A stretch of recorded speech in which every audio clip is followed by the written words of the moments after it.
And we are live, No Chill Live, 139. We back from spring break. Oh man. Ooh, what a break it was. What a break it was. Listen, we are here to bring you all information and entertainment on pretty much every platform that's out there. We've got YouTube, Twitch, Twitter, Instagram, Rumble, Kick. Anywhere that you catch your live content, we out there. We out there.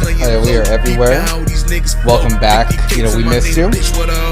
Shout out to my cousin Cash, man. This is new song Moves. Ooh, let's go. On Spotify, SoundCloud, everywhere streaming. If you making moves, you gotta listen to Cash. And get some cash. Let's go. Let's go, Cash. This sounds good. Yeah, we're gonna have him on the live. You know, summer we're gonna have a lot more guest guys. Yeah, we're gonna be hitting the streets soon. Mm-hmm. You know, we're looking out for any events. You know, if you guys know of anything popping, know of anyone who you think would be a good fit to come on and talk to us, you know, interview with us, let us know. You know, if you guys want to call in today, DM us, hit us up in the comments. You know, we want this to be interactive, and we have mad stuff to catch up on. We really do. We really do. I feel like I was traveling. Every time I got on a plane, got off a plane, it was like news alert. Something crazy has happened. I'm like, geez, man, I'm happy to be away. So can we blame you? I mean, listen, I don't want to take all the responsibility because there's a lot of people responsible for some of this stuff that's been happening out here. I don't know, man. I don't know if we can blame anyone for the earthquake that happened when you were gone, but that shit was scary, bro. Like, I was out on my balcony chilling, drinking my coffee. It was the morning. It was like 10 a.m. Chilling, listening to music, and I just felt the world move, man. I was like, am I tripping? What the hell's going on, bro? Do you remember the last earthquake that we really had that you felt? Yeah, it was like, what, 2010 or 2011, something like that? I think so. I think it was 2010. Yeah. I didn't feel it that time. I remember some people did, but some people didn't. Same thing here. Like, I talked to some people who didn't feel it at all, so... Yeah, man. You know, and I missed out on the eclipse as well, bro. Like, wait, why? Because, like, I thought I could maybe catch it on my balcony. Yeah. The sun, you know, was more like on the west side. I'm facing more the east, and I had to like lean over to see it. So, like, I kept having to look over the balcony. And then by the time I just missed it. Yeah. I missed it. So yeah. A lot of people saw, you know, I saw it all over Instagram. Man, you know, a lot has happened, bro. Do you feel like you were missing out? Did you have any FOMO when you were away? And yo, man, like, yeah, let us know how Europe was. I did not have FOMO about the eclipse or the earthquake. I mean, the last time that I remember an earthquake was, like you said, 2010.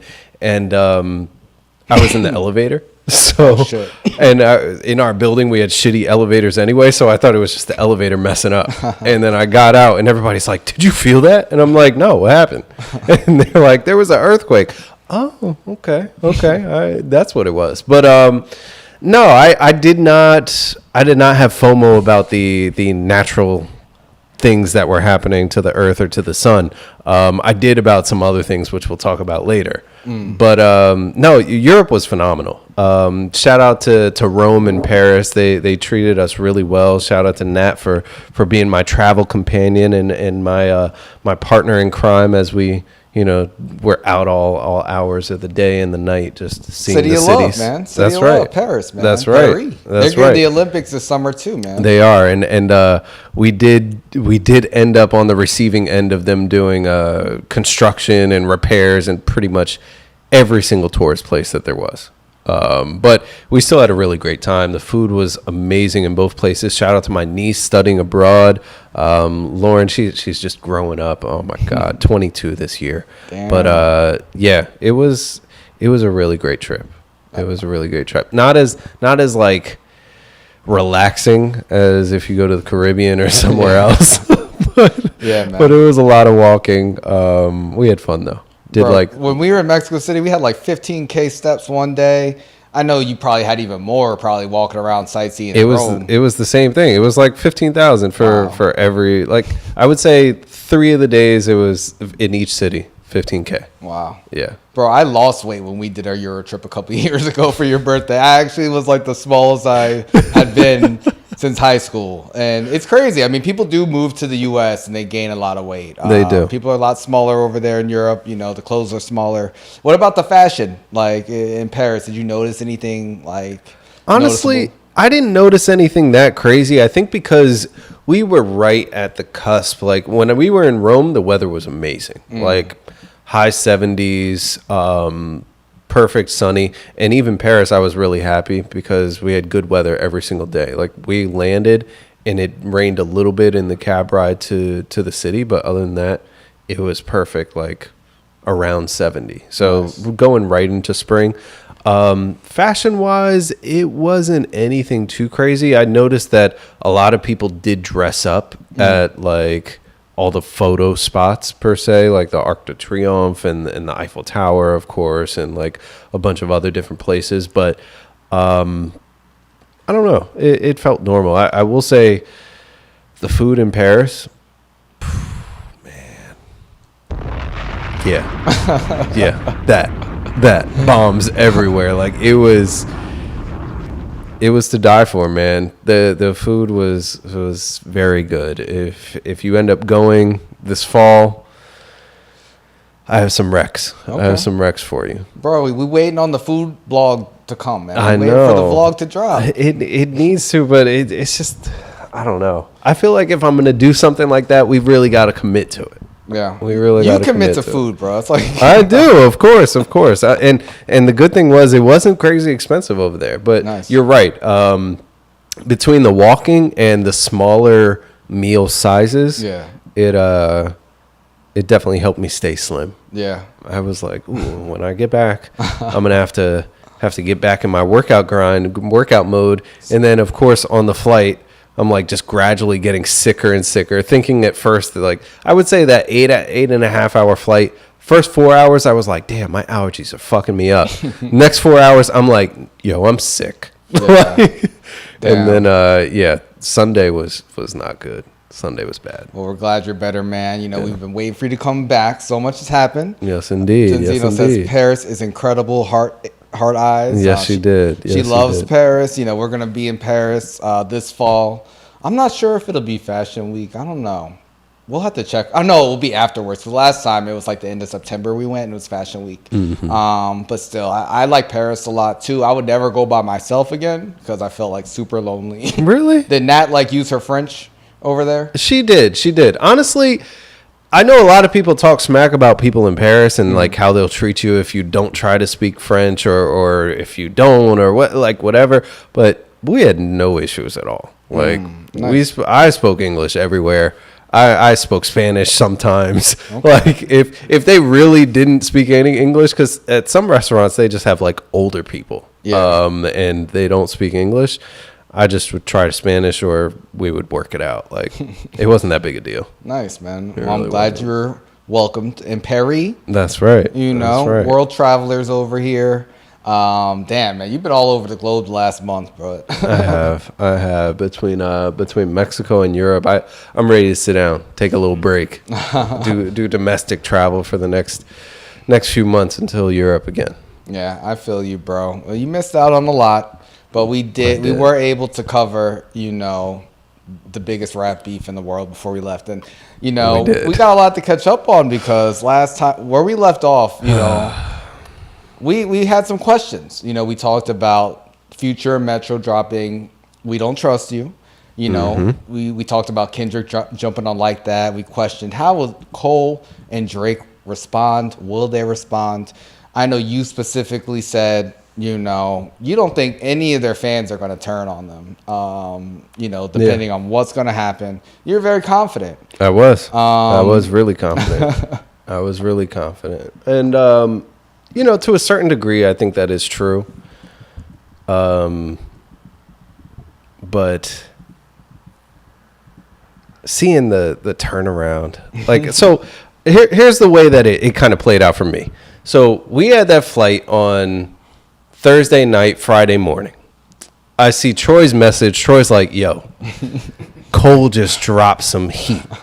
I'm literally in the airplane looking like a fucking terrorist, holding my phone up on the strip, trying to get signal so I can download this project. I literally got 4 songs, and then we were like in the air, and I just had no hope of downloading anything. We didn't even have Wi-Fi on the fucking plane. Damn. So I listened to the 4 songs. I'm like, all right, this is cool.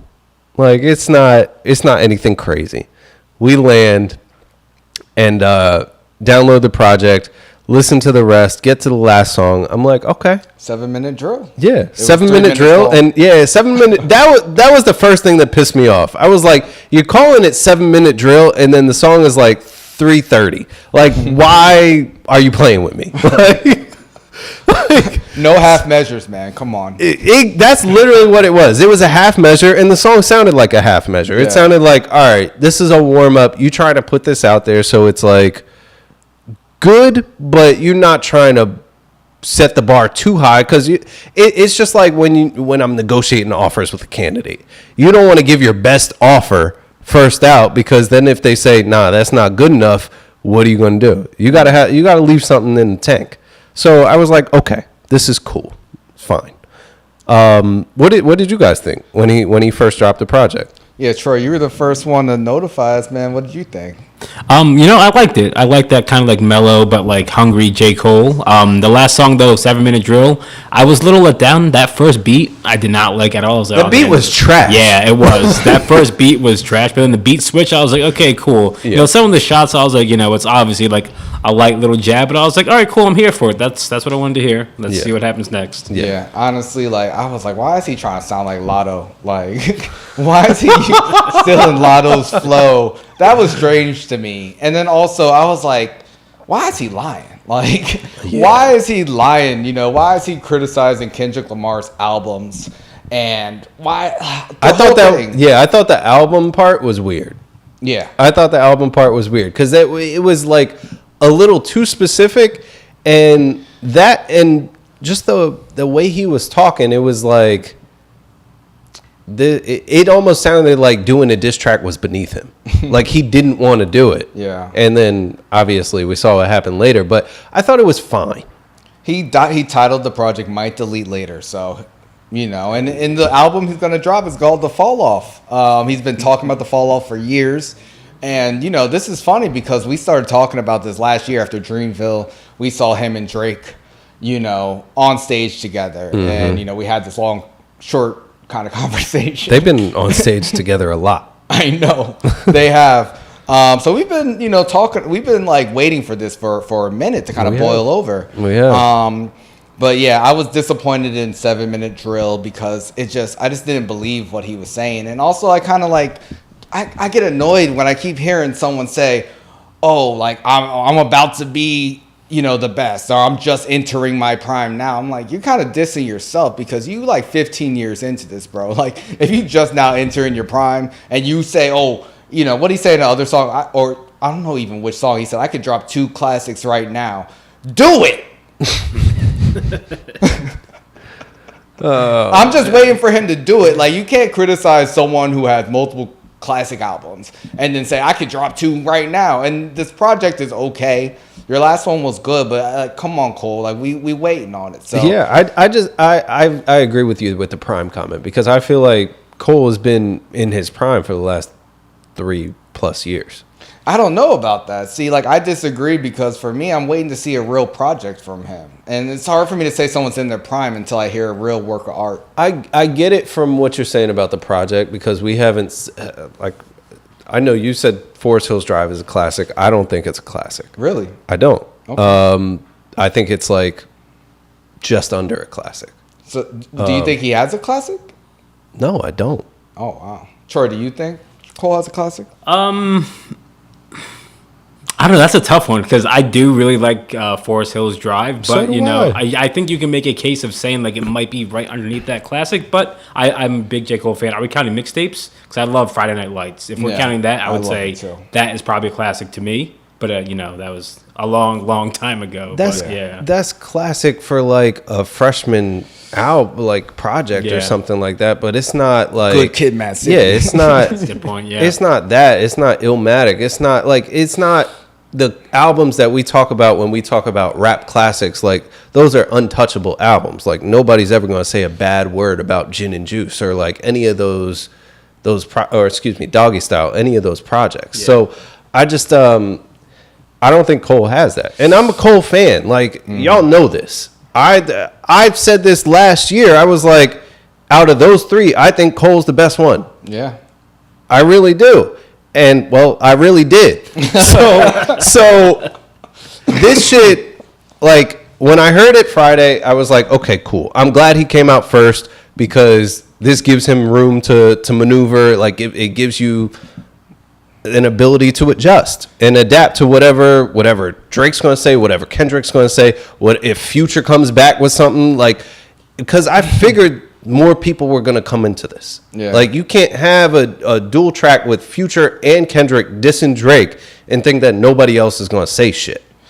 Yeah. And we talked about Marvel, DC. Like, we knew that more people were going to get into this. Now, Saturday happened, Sunday happened, and then Sunday night came. Dreamville happened, man. Dreamville Fest, a year after we talked about this, Cole was headlining his own festival, man. He had just dropped the project. And, I love Cole because he always does a really great job of just kind of like talking to the fans, talking to the crowd at all his shows. Like, and it always seems like he's really sincere in what he's saying. Like, it's not some scripted thing the way Drake kind of feels like to me. Yeah. And he talked to the crowd and told them where his mind was at, and I guess where his heart was at. Yeah. Let's take a listen to this shit. Project, except for one part. It's one part of that shit that make me feel like, man, that's the lamest shit I ever did in my fucking life, right? And I know this is not what a lot of people want to hear. I know I can hear my niggas up there right now like, nah, don't do that. But I got to keep it 100 with y'all, right? I damn near had a relapse, right? Because y'all heard some shit that happened 2-3 weeks ago, however long it was. Y'all heard that bazooka that was dropped on the motherfucking game, right? Calling a nigga dissing you a bazooka is crazy. For the first time, I was tested. You keeping it real? Still number one. Because I got the world, and I got my niggas like, what you gonna do, Cole? My niggas like, boy, I must have had 1,000 missed calls. Oh my fucking God. Text flooded. I couldn't even answer my shit. Nigga, it's wartime. Right? Niggas want to see blood. And I was conflicted because, one, I know my heart, you know what I mean? And like, I know how I feel about my peers, these two niggas that I just been blessed to even stand beside in this game, let alone chase their greatness, right? So I felt conflicted because I'm like, bro, I know I don't really feel no way, but the world want to see blood. I don't know if y'all can feel that, but the world want to see blood. So I say all of that to say, in my spirit of trying to like get this music out, I ain't gonna lie to y'all, I moved in a way that I feel spiritually feel bad on me. Like, be like, publicly be like, bruh, that was the lamest, like, goofiest shit. And I say all that to say, it made me feel like 10 years ago when I was moving incorrectly. And okay, I'm done. Wait, you got to get to the part where he says, do y'all love Kendrick Lamar? I don't want to hear that shit. That's what I'm saying. That's why I stopped it. So J. Cole, oh my he God. apologized, man. I don't think any of us guessed that was going to happen. We were like, hey, will he ignore it? Will he respond on a new project? We thought he would do it on an album. He dropped, might delete later. He deleted the song. What do you think about his apology, man? Did he let you down? Dog, when this happened, it was Monday in Europe. Okay. And I was mad all of Monday. My whole day, I was just mad. Who are you, Garfield, man? You hate Mondays? Or J. Cole? Listen, it was not a good start to the week. And I was just you know, I listened to it a few times because the original video was like 10 minutes long or something like that. It was crazy. When you apologize, you gotta take your time, man. And listen, man, it was one of the most disgusting things I've heard. Honestly, what? For real? It really was. I'm serious. I was so disgusted and disappointed and mad. Like it was just because you spend the last 3 to 5 years telling everybody how great you are, going on every single person's track that you can find, and talking your shit like you the best rapper alive. Yep. Out rapping killing everybody that you on a song with, real rappers.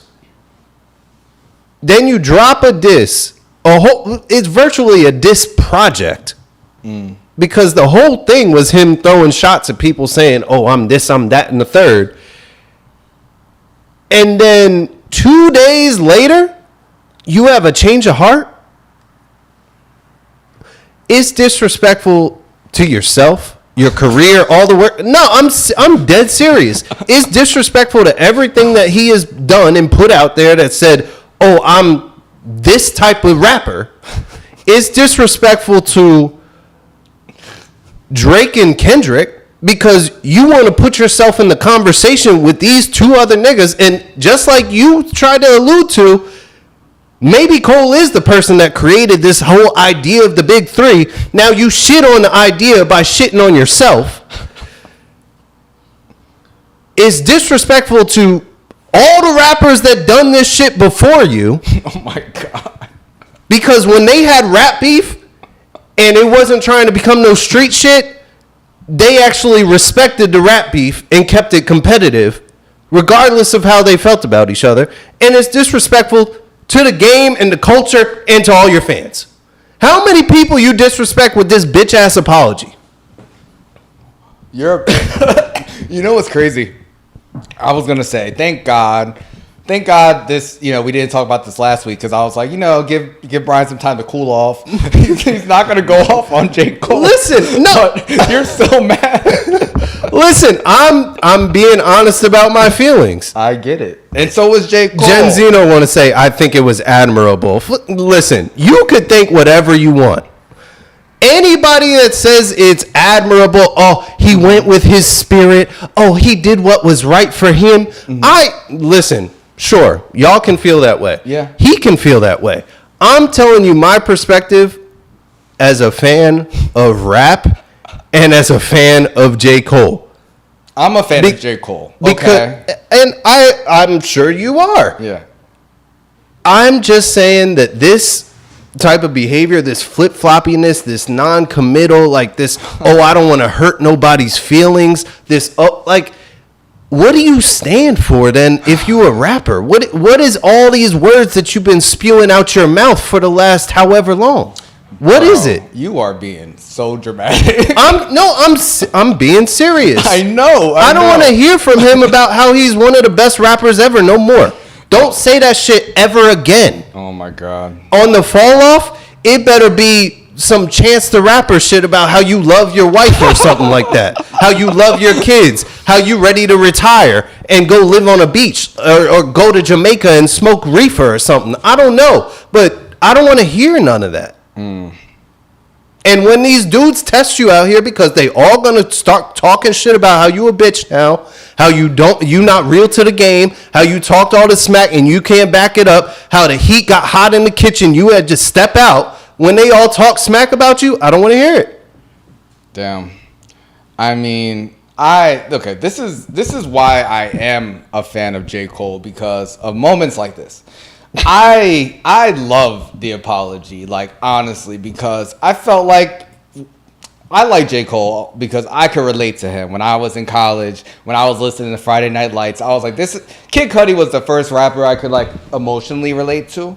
And J. Cole was the first rapper I could, like, relate to on the day-to-day, I felt like, personally. So I really connected with him. And I always connected with him being an authentic guy. And I understand what he says 10 years ago, he felt like he was being inauthentic. And I felt the same way listening to 7 Minute Drill. And when he was criticizing Kendrick, it's just like, bro, you know you don't feel that way about his albums, you know? And it was lame. It was a lame diss because he didn't believe what he was saying at all. He was just egged on by the people around him. And I feel like for him to go out on stage at his festival in front of his fans and to have that moment of being vulnerable and being real, because honestly, he's a grown man. He's like 39 years old. He's a father, you know. He puts a lot into his work and his art. It's really how he feels. And if he if he steps outside of that, for him to acknowledge that publicly, that's the hardest thing to do, especially when you got all these people, you know, around you saying, don't do it, don't do it. He's going to do what he feels is right. And I feel like, I hope more people do this because we all do lame shit. We all have our moments of doing lame shit, saying lame shit, especially with social media, you know, and just, you know, people feeling pressure to, you know, be some type of person that may not be who they are authentically. So I really hope that more people follow J. Cole's lead and, you know, admit when they do lame shit so they could, you know, do things that are more true to themselves. So I found it to be super commendable. I think... Troy, what did you think? Because I think Bryan needs a break. No, I mean, I get it. You can tell J. Cole's diss. I was like, yeah, I'm not buying this. You should delete this song. I get it. I respect him for, you know, apologizing for it. Because I was like, yeah, you know, that shows a lot of strength, especially in hip hop. Because I was like, man, like, he's gonna look like a fucking clown. He's gonna apologize, and everybody, all of his peers now, his respect is just gone. He went from being part of his big three to now he can't say shit about it. I'm still gonna listen to him. It doesn't affect anything regarding me, but I think we're all still gonna listen to him. It's just like, it sucks that he looks so goofy now. I'm like, damn, man, you shouldn't have did that song in the first place. You shouldn't have fallen into that bait. But he said, hey, you know, I'm a man. I don't believe this shit. I apologize. I backtrack. And it's like, you know, you gotta live with that L and see what happens. You know, he's, like you said, he's almost 40 years old. He doesn't want to get all personal and deep and stuff. He's like, I don't even feel this way. I'm just here to have fun. I mean, it's a tough pill to swallow. I agree with you. Like, for him to do that, it shows a huge amount of character. But all the other things I said, I still feel are very true. Because... You believe what he was saying when he was saying, "Oh, top three or top, you know, top guy. I'm on top." You why really wouldn't I? He's been yelling this from the rooftops for fucking 5 years. Is this like Santa Claus isn't real? Listen, it's like a whole bunch of stuff ain't real. It's like a conspiracy. It's like, bro, all this dread's real. No, for real. That was the other thing. I was, when I first heard it, I was like, make this man cut his hair off. He ain't no Simpson. Oh my God, you gotta relax. I was hot. I was mad. But yeah, I just I get where you're coming from in terms of like, oh, it's refreshing. Like, it's good of him to recognize he made a mistake or be vulnerable, all this kind of stuff. But it's not even like he just put out a diss. He put out a whole project. Like, it's not. He said he liked the project outside of the diss track. That's what he said. You think it's all relative? Because he only deleted the 7-minute drill song. The rest of the album's still there. I feel like his one saving grace is the fact that since that apology, shit has still been going crazy with people attacking Drake and everything like that. It almost makes you feel like he put it out and then those 1,000 people that would message him, they were like, yo, we got mad work coming for Drake. I don't think you want parts of this. And he was like, you know what? You're right. Maybe. I don't know. We'll probably never really know, like, what all those conversations may have been. Who knows if he spoke with Kendrick. I don't, because Kendrick has been real quiet since he dropped those few bars. Like That is still #1 song in America 3 weeks in a row. Still. So I don't know. I just I would have never guessed that this was going to be the result. Dude, who would guess this? Who would possibly ever think that Cole is going to drop a diss and 2 days later apologize for 10 minutes in front of the whole world? He said, first off, I did predict he was going to say Kumbaya. You did predict that, but like, I didn't think it was going to happen. I thought if he was going to come with that energy, I didn't think he was going to diss first and then say that. He stepped on it's just, yeah. Anybody that likes rap likes Cole, likes Kendrick, likes Drake, likes any rapper, has to look at him differently. I don't look at him differently. I do. I mean, maybe you don't, because if we're being real, when it comes to Kendrick and Cole, you choosing Kendrick 9 times out of 10. 10 times out of 10. All right, fine. So it's like, it's for you, it's a very easy decision. For me, like Kendrick, I think he's great. Cole has been my favorite rapper for the last 10 years. So for me, it's like, I don't know, man. I don't know. Yeah. This is one of those moments that when it first happened, it made me feel like you. I wanted to be like, I'm quitting rap. I'm retiring rap. Like, I'm dead serious. I was so mad on Monday, man. It was on vacation. You mad? I was. How you gonna be mad on vacation? Over here taking pictures by the fucking Coliseum, stone face, like gladiator. Cole would have never survived here. Exactly. Like, it's just, damn. Well, who makes it to the fucking Final Four and then is like, you know what? I'm not gonna play in the finals. I just want to take third. Listen, who does that? Like, this man put himself in the conversation. Nobody wants to put him in that top 2 conversation now. It's like, okay, you go play with Big Sean, Wale, and Fab, and Meek Mill, and all these other fucking tier 2, tier 3 niggas. That's what the fuck Cole did. I wouldn't say that. I'm saying it. Me, I am saying it. Oh my God, this is crazy. Like, listen, do I still want to hear the fall off? Sure. Do I want to hear any bars that say, "Oh, I'm this type of rapper"? No, I don't. I don't. You could show me all the lyricism in the world. I would love a classic album from him so he can go retire and sit the fuck down somewhere. Wow. Go be Andre 3K and play some fucking flutes. Go be Mos Def, Yasin Bey, and stuff like that. I don't know, but you better watch the names you throwing around, man. These are great lyricists who went and sat their ass down. Like, that's what? No, okay, I got you, man. It's just funny because I feel like you turned on Cole, man. Why wouldn't he turn on himself? Why wouldn't I? He's a samurai, bro. Yeah. Listen, I respected Shogun. I respected Cole for putting something out there, taking accountability. I didn't really respect Drake, putting up the captions, being on Instagram, because when he was talking about Meek Mill, he was talking about Twitter fingers and all this other shit. But we did hear from Drake, man, this past Saturday, but not before we heard Metro and Future drop another fucking album, man. We Still Don't Trust You. And this had a very different vibe than the first album. Did you get to hear it? I did listen to it. It was really good. I liked it a lot. The production was amazing. I will say, like, I did think it was going to be another rap project where they were just like continuing with the flames, but they mixed it up on us. It was a really smooth vibe, and honestly, I loved it. I really did. I think both of these projects, they're going to be in rotation for the rest of the year.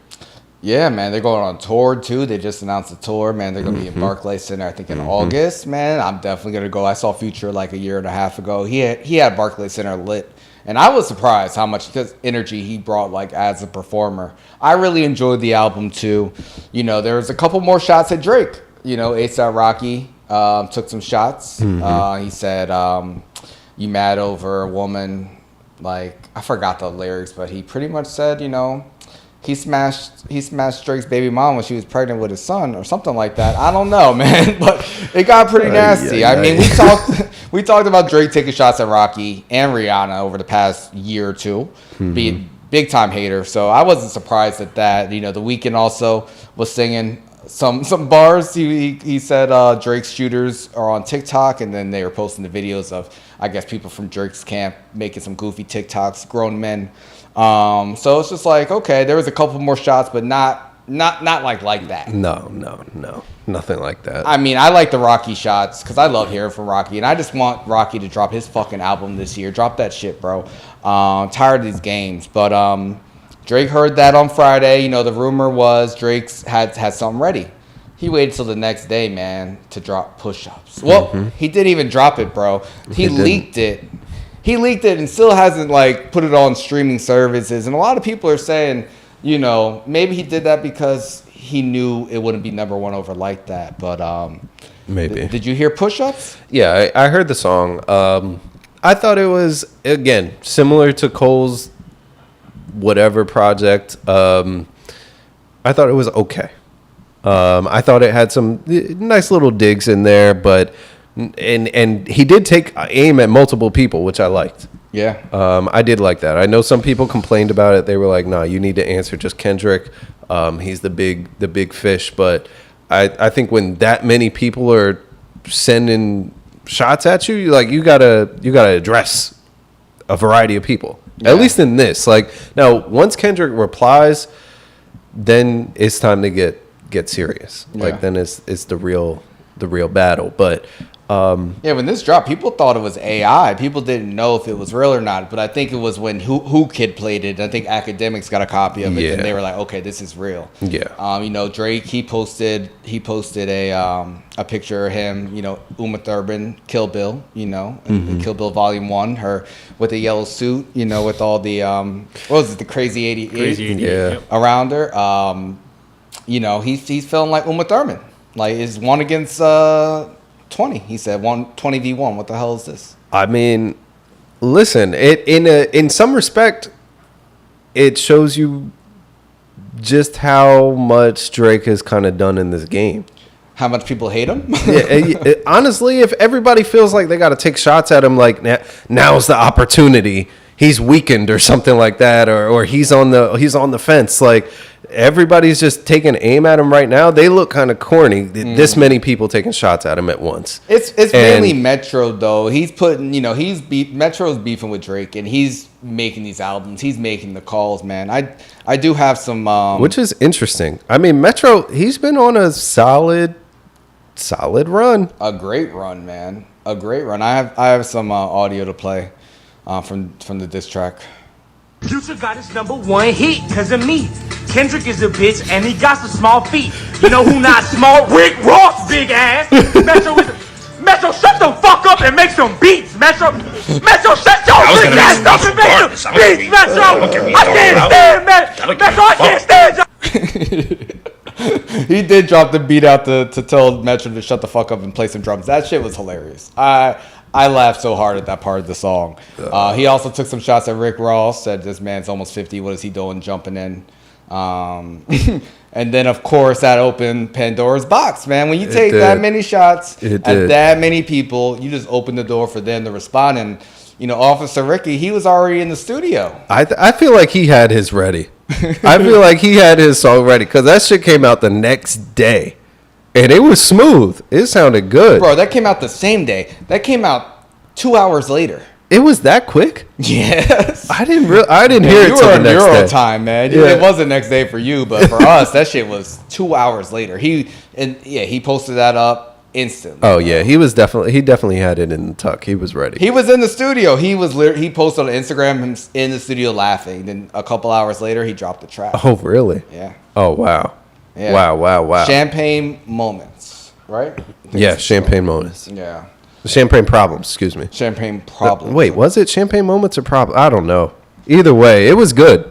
Yeah. I liked it. Their back and forth has been really funny. I will say he didn't have the same energy for 50, but I get 50 is a bit of a different monster. I feel like he did. He called 50 a monkey. He always has nicknames for people, and he called him a monkey. Then he called Eminem a honky. Mm-hmm. I remember. That's when Pimpin' Curly, 50 was doing the Pimpin' Curly videos, and then he took Rick Ross' baby mom out shopping. And then him and Floyd had Rick Ross's son and baby mom over Floyd. So right. It got weird, especially at the point where 50 had people show up to Khaled's mom's job. Mm-hmm. It got a little crazy, but this, I don't know, man. Do you think we're going to hear more music? Because Rick Ross, he's been jabbing Drake, calling him BBL Drizzy. BBL Drizzy, white boy, you got your nose done. It's been funny. Drake called him a turkey. And that shit had me dead. Bro. Because I see it. I see the turkey. Bro, It's just, it's been funny. Yeah, Rick Ross called him white boy, said he changed his nose, got a nose job to look less black. Drake then went and posted a text, him talking to his mom about this, man. He called Rick Ross a racist. Do you think he really was talking to his mom? Because I feel like he just made that shit up, bro. I feel like that was fake. I feel like that was fake. I feel like he lost in that moment because that's the whitest thing you could do is call a black man a racist. Like, what? Like, he's trying to dog whistle all his white, corny fans. So, like, how do you call Rick? That's so lame. Like, and it's funny when Rick Ross said he called Drake just another white boy at the park trying to beat down. That shit had me dying, yo. It's been really funny. It has been really funny. I like the interaction between those two because it's definitely like disrespectful, but it's almost like play disrespectful. I don't know, man. But I don't think they playing, but it's really comical. It is comical. Rick Ross actually off wherever, doing whatever, somewhere else. It just sort of he bugged me. posted this video of Drake back in the day saying the hard R, And it bugged me because it was like somebody I looked up to at one point. It was somebody that I was like, I used to see out and be like, yo, that's that nigga. You know what I'm saying? He's doing his thing. He opened for Jay. He said, that's that nigger. So Canadian. So Rick Ross is trying to, he said, Drake pretty much got, his street cred from hanging out with him and all the other people. Now he's turning his back on people. I think that's an angle. And also, like, is that an angle? Everybody knows this, though. No, I don't think everybody knows this. I mean, maybe not the young kids, but the whole thing when Drake first came out was like, he's rapping with Wayne, but like he was on TV in a wheelchair. This dude is corny as fuck. Mad people didn't like Drake because he was mad corny. That's how he was viewed. And then he started dropping heat and the narrative changed. That's true. It did change. And I just going back to the song Like That, like it's so layered because like the whole song Like That is just like, are you like that? Like, are you like from this element, And that's why when Kendrick kind of jumps onto it and he sounds very aggressive and calls out Drake and J. Cole, who both had very suburban upbringings. Both were raised by their white mom without the dad in the house. It's different for them. And I feel like when you talk about hip hop culture, we talk about black culture, and actually standing for something. At least J. Cole makes an effort to try to like understand it and speak to issues, and he's American at least.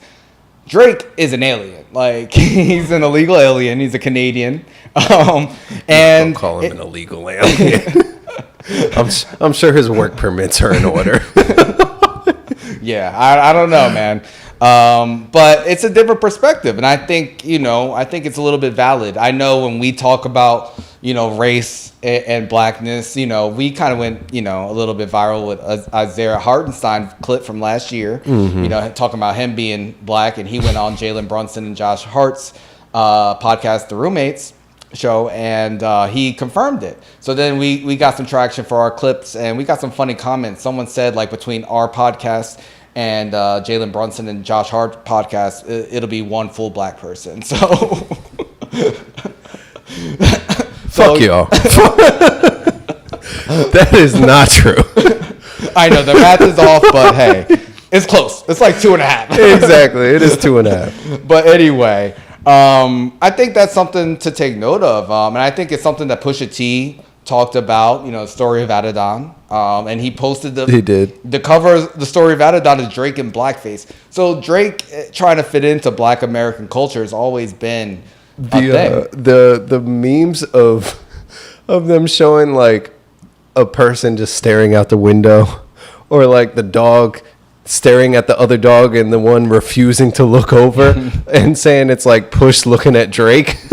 It is killing me every time for the last week. Yeah. It's so funny because it's like, oh, you got all this smoke, but you was real quiet when what's-his-face told you to shut the fuck up.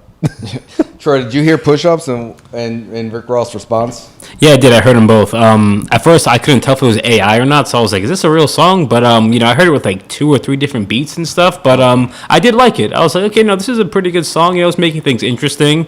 A few cool jabs in there. I still think I was expecting like, I I forgot. I think Joe Budden said, "Oh, a nuke is coming." So I was like, "Oh shit, is this the nuke?" And I was like, "Okay, no, this is not a nuke." So I was a little let down at first. Then I was like, no, it's probably just a chess move. Like, okay, cool, this is my little jab. Let's see what Kendrick has, and then the nukes are gonna start to fly. But I think for round one, I'm digging it. Kendrick is gonna drop the bomb. You think immediately? No. I think not immediately. I think it's probably going to still take a couple weeks. Well, I'm saying that Kendrick's next song, you think it's going to be the nuke, or you think he's going to throw a few jabs and then Drake drops a nuke? If Kendrick I was him and these guys put out this mid shit, and you got J. Cole apologizing, you got Drake going back and forth with 50, I would drop a fucking nuclear bomb and take the charts for the next 5 weeks again. Yeah. That's what I would do, because they not testing you, and if you drop a bomb like that, is Drake even going to really respond? I don't know. Yeah, I think so. I mean, he has to, or he has to shut the fuck up again, like he did with Push. He should shut the fuck up. Honestly, I think Drake should shut the fuck up. But I'm glad he put something out there. Push-ups. I thought it was funny, but you just talk about Kendrick's height and just saying, "Oh, I sell more records than you," and the one thing I really didn't like was, him just mentioning Kendrick's wife's name, which, is another thing. He keeps doing that shit. He keeps doing that. He didn't learn his lesson with Push. And, when Push got a little bit too personal, he went crying to Jay Prince. Mm-hmm. Just like he went crying to his mom when Rick Ross called him white boy. So, Drake is a real sensitive dude. The whole thing with him and Kendrick started when he got upset because of the Control verse. Nobody else really got upset, but he felt like he put Kendrick on, so he felt like he was like above him. That kind of started this competitive stuff between the two. He even said that, like, "Oh, that little record didn't even start the beef between us." Like, he said that in Push-Ups record, and I'm just waiting to hear what Kendrick, responds with. I do think it's funny that, like, a lot of the people that have been throwing shade at him, he did put on. Like, Drake really did help a lot of these people, but they helped him. And they did help him too. But the problem is, excuse me, I think he just tried to keep treating people like little bro after they like started to really build up their careers, and it's like, nah, like it don't really work like that. Like, nah, I appreciate you did me a favor, you brought me on tour for a little bit, but I'm not like little bro forever. Little bro keeps subbing people, keep saying, keep smashing people's girls, and then rapping about it and subbing them, and people are going to get upset. Yeah. I feel like the first thing Drake says on Push-Ups is, "How could I be your number one fan? I gave you your first number one talking to Future." And I was saying, I know he was upset that Future was talking shit about him. Like, it's the first person he addressed. He didn't really go too far in the Future because I think that can get pretty nasty, but I feel like his feelings are hurt. And I feel like Kendrick is going to respond, and I'm not sure when. I hope it's Friday. I hope we get to talk about it next week. That'd be great. Kendrick, please, fire his ass up, man. Yo, for real, and not just Drake either. Fry Cole's ass up too. What the fuck? Why? Fry his ass. Fry him. You're crazy. I'm not. He want to talk about, "Oh, I'll take it on the chin." What kind of Yeah. No, don't. Yo, listen. No Diddy. Take it on the chin. Like, that's crazy. Oh my God. That apology was nasty. Oh my God. You got to get over it, man. Listen, I'm over it. It's just, once I stop talking about it today, I'll be over it. Okay. Yeah. Terrible Yeah, stuff. We'll see what happens, guys. Who do you think? You think Kendrick is going to respond? Did you like Drake's track? Let us know. Who is winning this right now? Kendrick. Yeah, I would agree. Only because Like That is still on top. I would agree. Drake is sending drummers to Magic City, posting memes. He's doing some goofy stuff. Put the record on streaming, Drake. Let's see if people listen to it, because it sounds like he made that record to be played like on the radio, kind of like back to back. It did sound like, he gave it a little hook and everything, made it a little fun, I guess, but it's not like that. Yeah, we'll see. Let us know, guys. What do you guys think? Damn. Yeah, we had a lot to catch up on for this rap beef, but Genzino, crucify him, Bryan. For real. No, really, do it. Bro, you got it. You want to come back 2 days later, like on some Jesus shit? Yeah, crucify him. I mean, he did turn the other cheek. That was Christ-like. Yeah, all right. It was. That was. Bro, something- I've never seen no. It's disgusting. Aren't you a Christian? Don't you want to be Christ-like? Yeah, but there's in sports and in things where there's competition, you don't do that. You don't just give up. You do when you know what you did was fake. I hope Kendrick do some Old Testament shit on him. Oh my God. Well, other things happened in music, man. This past weekend, Coachella, man, probably the biggest festival in the U.S. Everyone goes all out with their sets.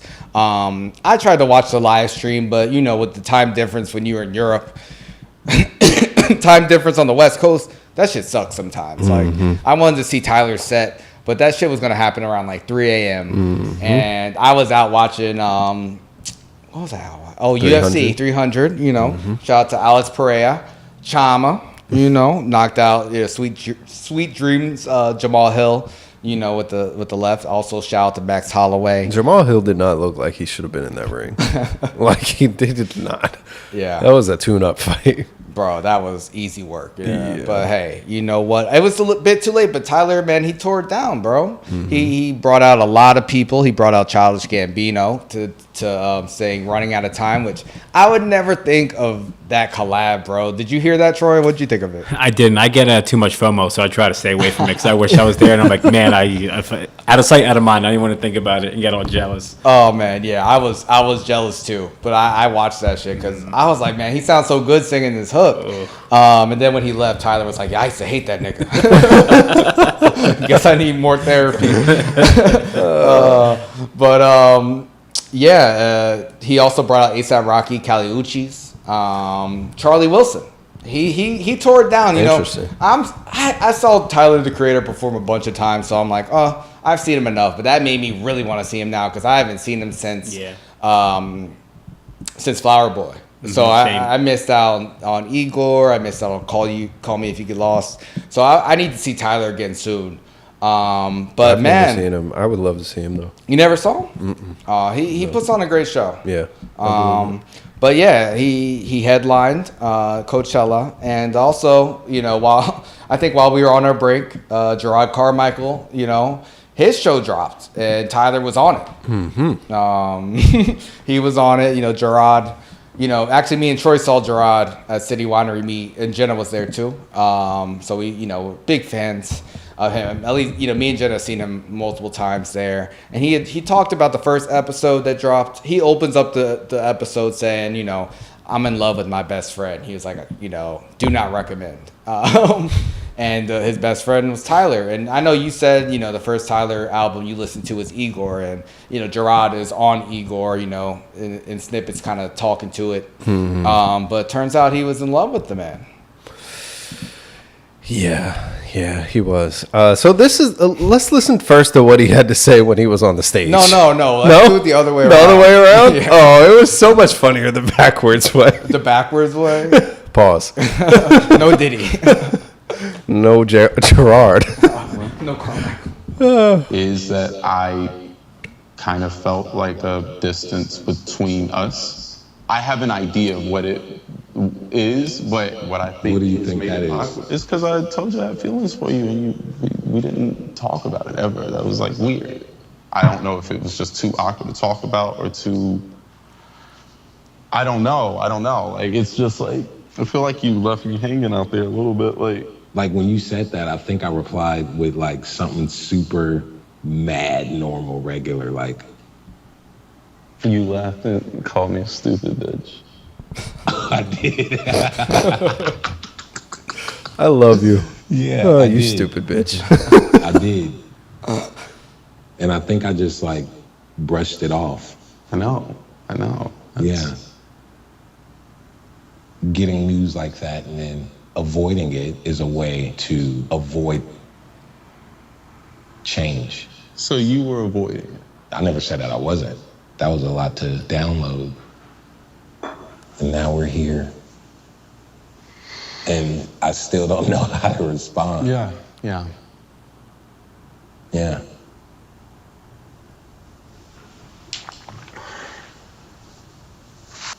How? Oh.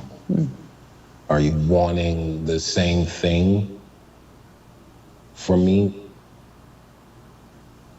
When you told me that, I'm like, nah, I don't, not like that. Like that's like a brother. I skipped to when they were like eating.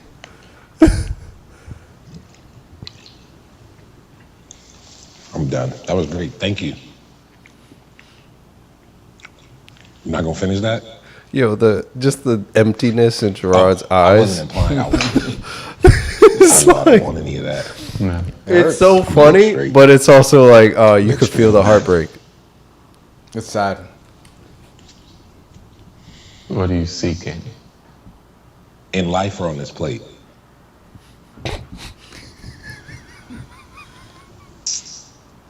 I'm gonna get some more of that butter. Okay. This is gonna be a fun Yo, talk. Tyler is an asshole. Yeah, so like this happened a few weeks ago. It was trending all over Twitter, all over TikTok. You know, Jerrod, he talked about it. He talked about like all the reception when we saw him live. You know, telling your best friend you love him is mad awkward. But Tyler finally responded at Coachella himself. Oh my God, yo. You got the video, Tyler? Yeah, I do. Probably see my homie try to fuck me on camera. Oh, it was terrible. I told the nigga no, and he said, but what about if we filmed it? Yo, he is a horrible friend. Who's a horrible friend, Tyler? Yes. Why you say that? He wasn't taking none of it serious, even when they were like having the conversation. Granted, there's cameras all over the place. I feel like from Jerrod,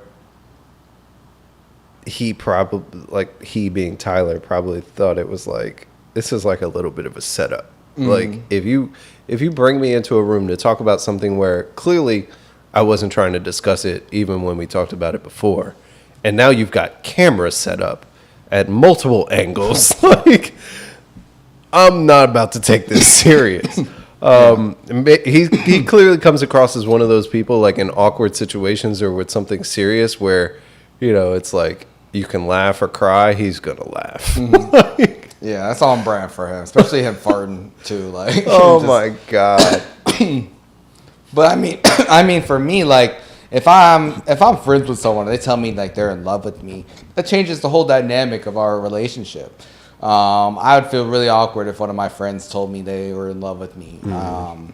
Even if like we had hooked up or something in the past, like I'm not sure if they did, but if it never was that level, and that's why I don't hook up with my friends. Like I would never hook up with none of my friends. I mean, when I was very young, things would happen, but that shit has not happened in a long time.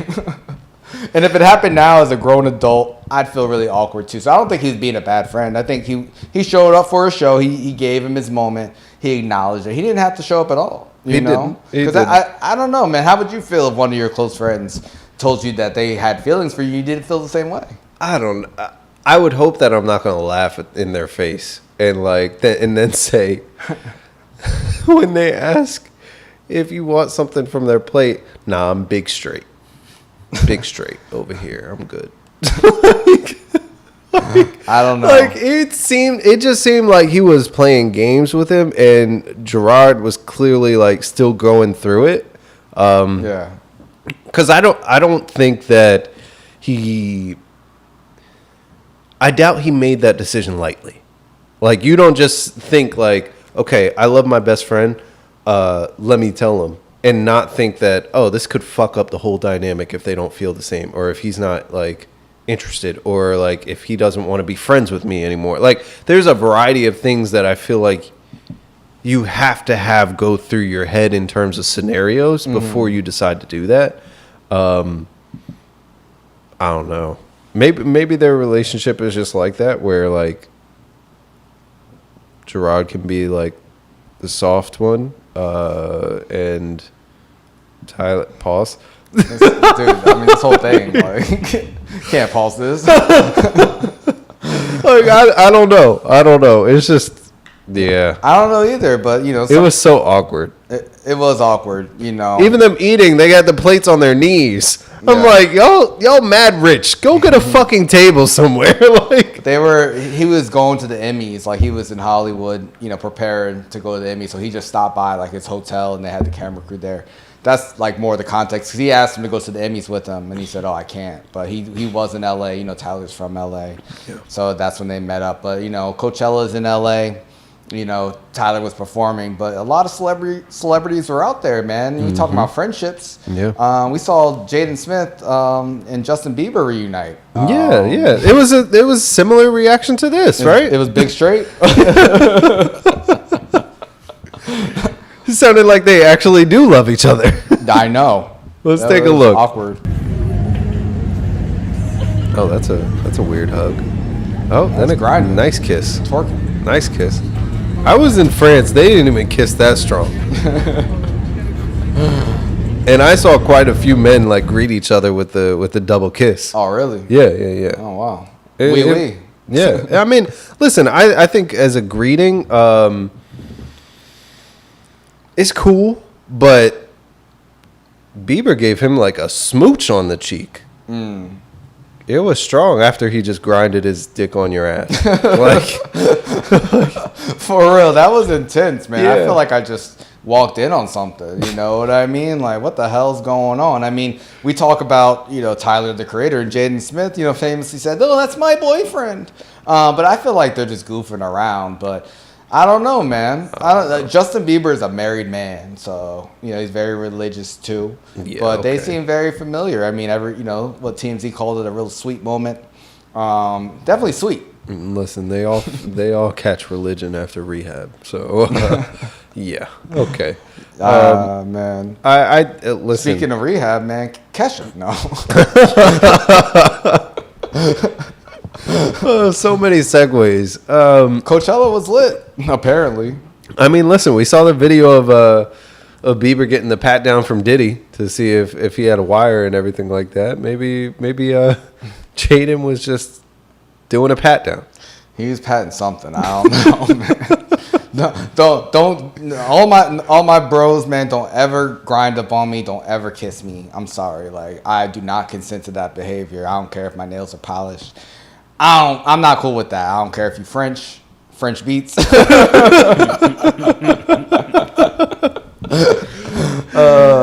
But speaking of Diddy, man, Kesha, man, she's famous for her song. What the fuck's the name of that song? Don't Stop or TikTok, yeah. Wake up in the morning feeling like P. Diddy. But now since Diddy's under fire, he's, I guess he's being canceled, federal investigation for some horrendous things. She changed the lyrics. She did. Let's take a listen to what she had to say.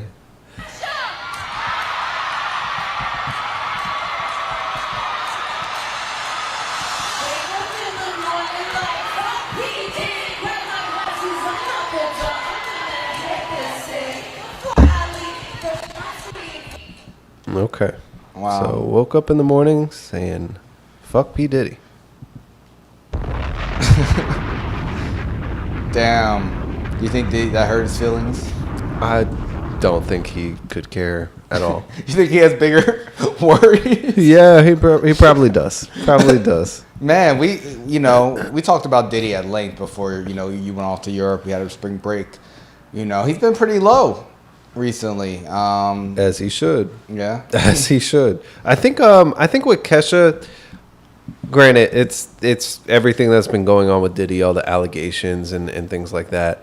But also she herself has dealt with some similar stuff. Her like producers, Dr. Luke, right? Yeah, Dr. Luke. Yeah. He they had like this whole back and forth lawsuits, right? Yeah, lawsuit about sexual assault and that kind of stuff. And they finally settled, I think, recently. Yeah. But she couldn't make music for a while because of that. So yeah, definitely interesting. I mean, definitely a big issue in the entertainment industry for sure. It Do is. you think more people are going to come out and like shit on Diddy? Because a lot of people were at his parties, and a lot of people have been quiet. Do you think they're waiting for more, to come out? Because I mean, a federal investigation is really scary, especially when they're saying he has tapes of everybody.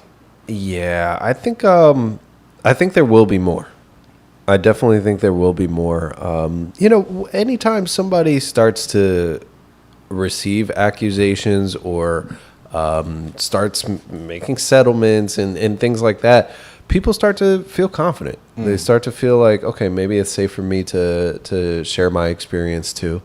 And I think that's important. If Diddy did even half of the things that he's been accused of, he deserves whatever's coming to him. So we'll see what happens. But I think that there will be more people that come forward. I know that there's already been a whole bunch. So. Yeah. I mean, I feel like a lot of the people who are buddy-buddy with him are going to stay quiet because they don't want to get involved. Yeah. They're not trying to be a part of this RICO.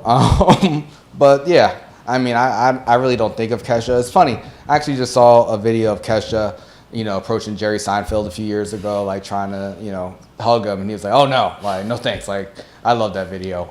Yeah, I mean, there's people that are going to get roped into it, too, with Diddy. Like, I think Cuba Gooding has already been accused and stuff, but he's no stranger to this. He's a wild boy. Yeah. So I think that there's going to be more coming. Even with Homeland Security, they've been real quiet, too, since the raid. Yeah, I mean, they're building the case. I'm sure. I'm not sure what they got out of it, but it's going to be a hot summer. I'll tell you that, bro. They said did he? He sold Revolt or his shares in Revolt. He's going to start having to liquidate like Trump, man. He might start selling Bibles and sneakers soon. Listen, him and Russell, they're going to be over there in Bali. I saw Russell talking about some bullshit. I'm like, shut up, old man. Like, yeah. Damn. Well, we talked about Gambino, and he said he's finally going to be releasing some new music, man. It's been years. Woo-hoo! Let's go! Yeah, man. I'm looking forward to it. Yeah. His last album was 3/15/20. Shout out to Gen Z, her birthday. 2020, he released it. It was like not mastered, not mixed. A lot of the songs didn't even have titles. I really enjoyed the project. But he said he's going to like re-release it and kind of really finalize it. And he's calling it, what is this? Adavista or something? Adavita? I think something like that. Yeah, Adavita. Yeah, Adavita. I'm excited for this, man. Are you excited? I'm super excited. I mean, I've been listening to Childish since Freaks and Geeks. Like, it's been so long. It's been so long. Huge fan. Troy, you hyped for this? And did you like the 3/15/20 album? I'm not gonna lie, I was disappointed. I was very disappointed. I did listen to it a lot because I was like trying to force myself to like it, but I didn't really like it that much. There was that one song with him and 21 Savage, though. I think that was my most played song that year. I do really like that song, but overall, the album, I was like, I wasn't really feeling that sound.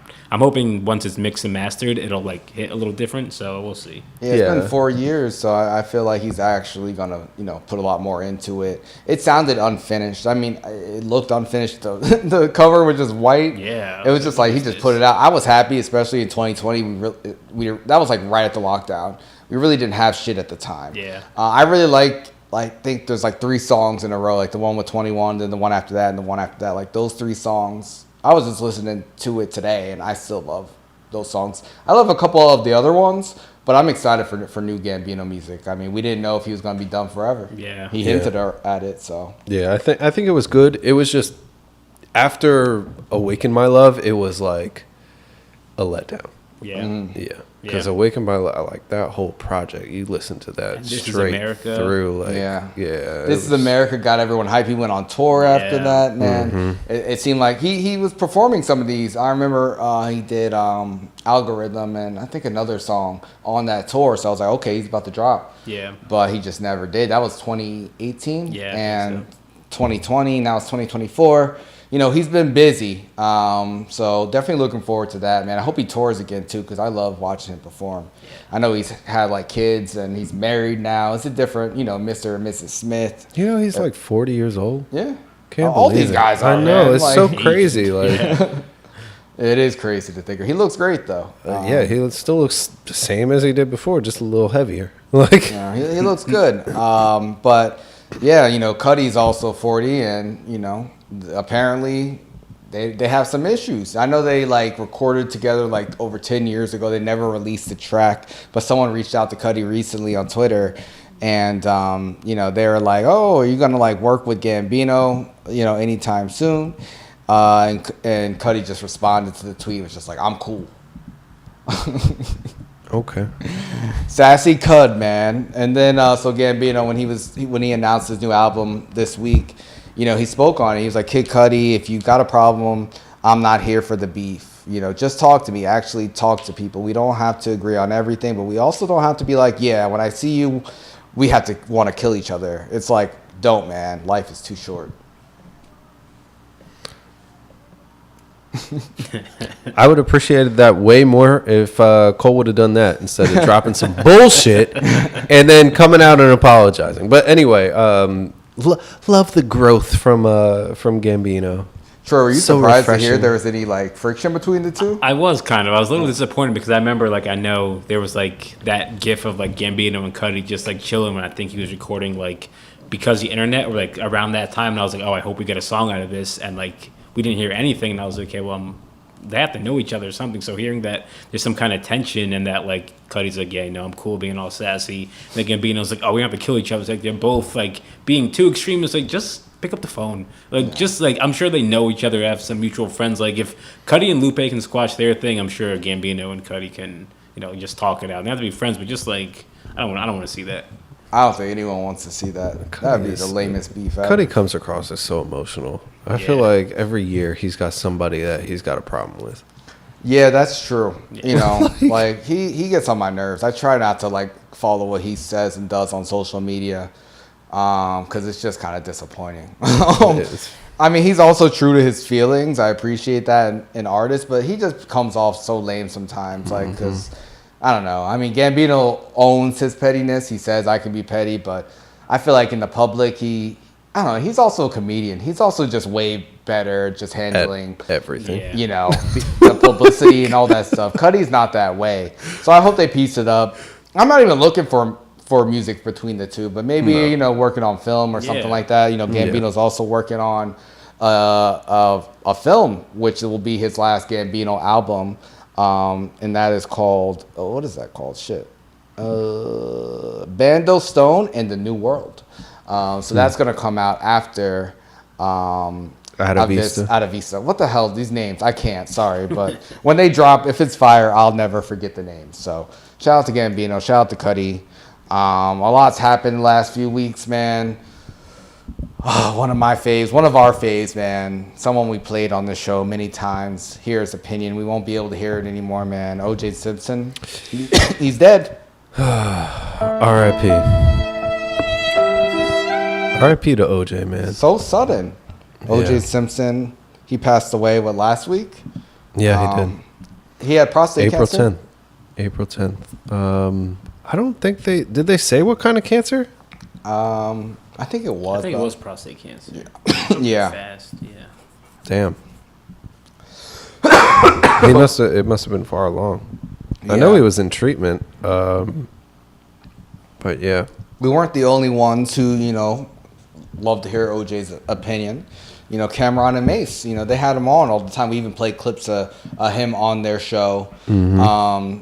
And one person who, was happy to see OJ die was Caitlyn Jenner.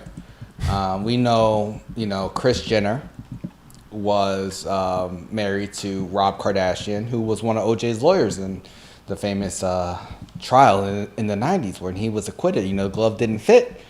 You must have quit. That's right. And obviously Caitlyn Jenner, she's not happy. She was not happy with OJ, and she was happy to see him dead, which I thought was kind of low. But Cameron, he responded to Caitlyn. We get some weird beefs. And, also I just wanted to say, Caitlyn and Lamar Odom have their own podcast, so I wonder if they respond. Wait, what? Yeah, they have their own podcast. It's a sports podcast, Caitlyn Jenner and Lamar Odom.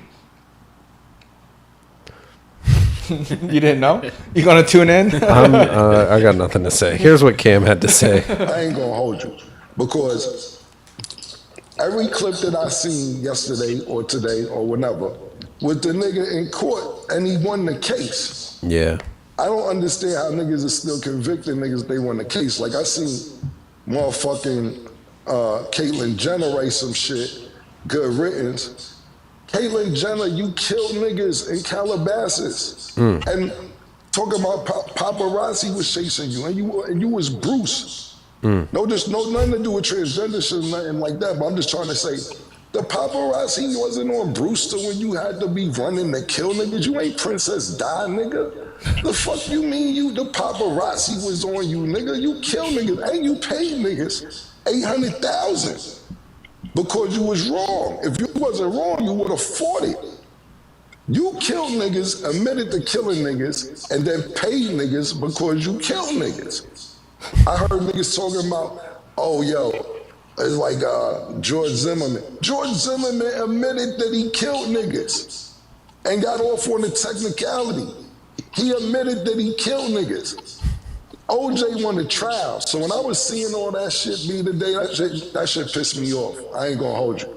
Because whether you guilty in public opinion or not, you're not guilty if you won the trial. Yeah. You think he did it? You think OJ was guilty? And do you think he told anybody before he died if he did do it? Listen, I don't know. I don't know, and I don't really care at this point. I mean, the man is dead. Do I think that he may have in some way been involved? Sure. Like, there's no way that... Well, maybe there is. I don't know. I think he was in some way, shape, or form involved. But do I think he did it himself? I don't think so. Yeah, I don't know either. Troy, what do you think?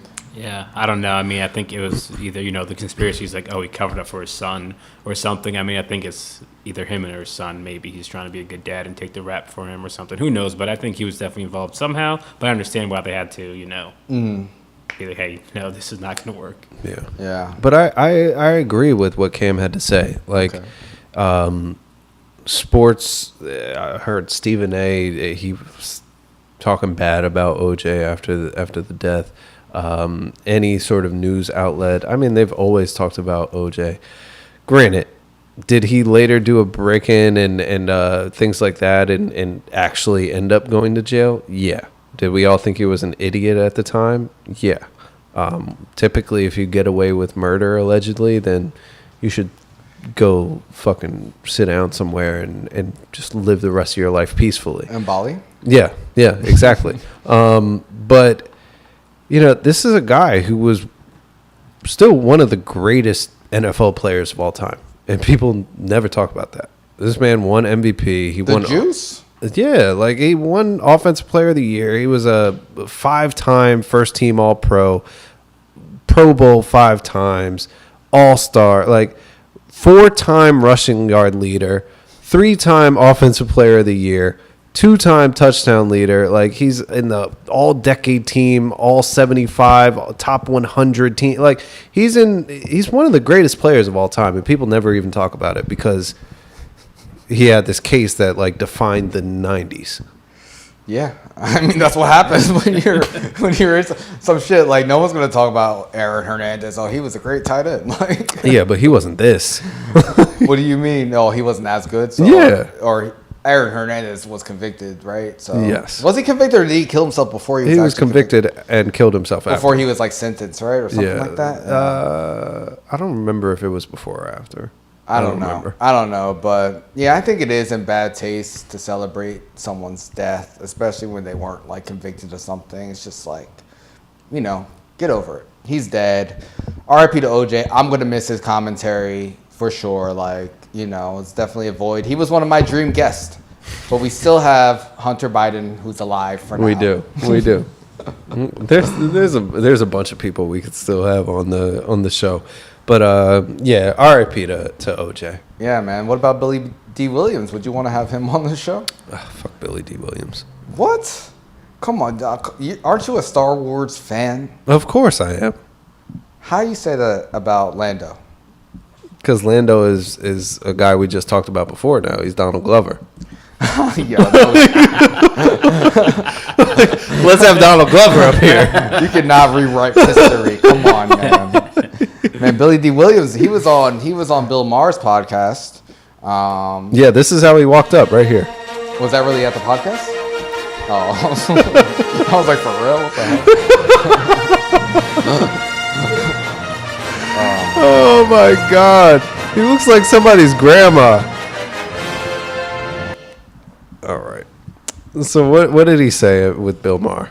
You know, he was talking about blackface, and he said he thinks it's okay. You know, he said when Oliver did Othello, he was reflecting on Laurence Oliver's performance as Othello in 1965 as a famously controversial moment in blackface history. Now, I didn't know about this because I wasn't born back then, but he said when he did Othello, I fell out laughing.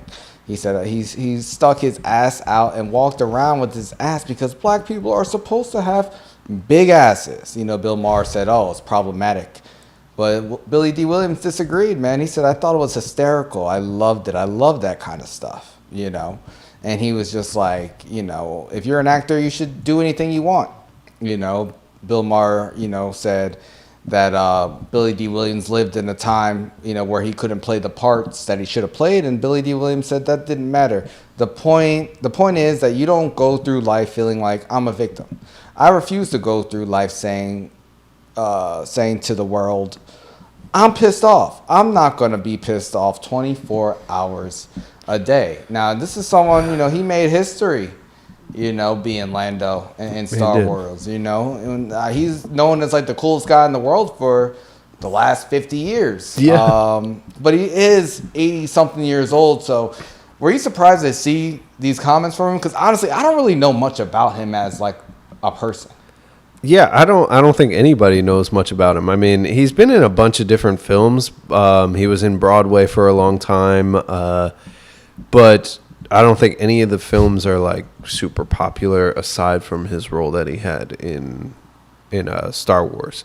So for him to come out and say this, I mean, since we don't know anything about him, it's not really, I don't know if it's surprising or just like weird. I don't know. I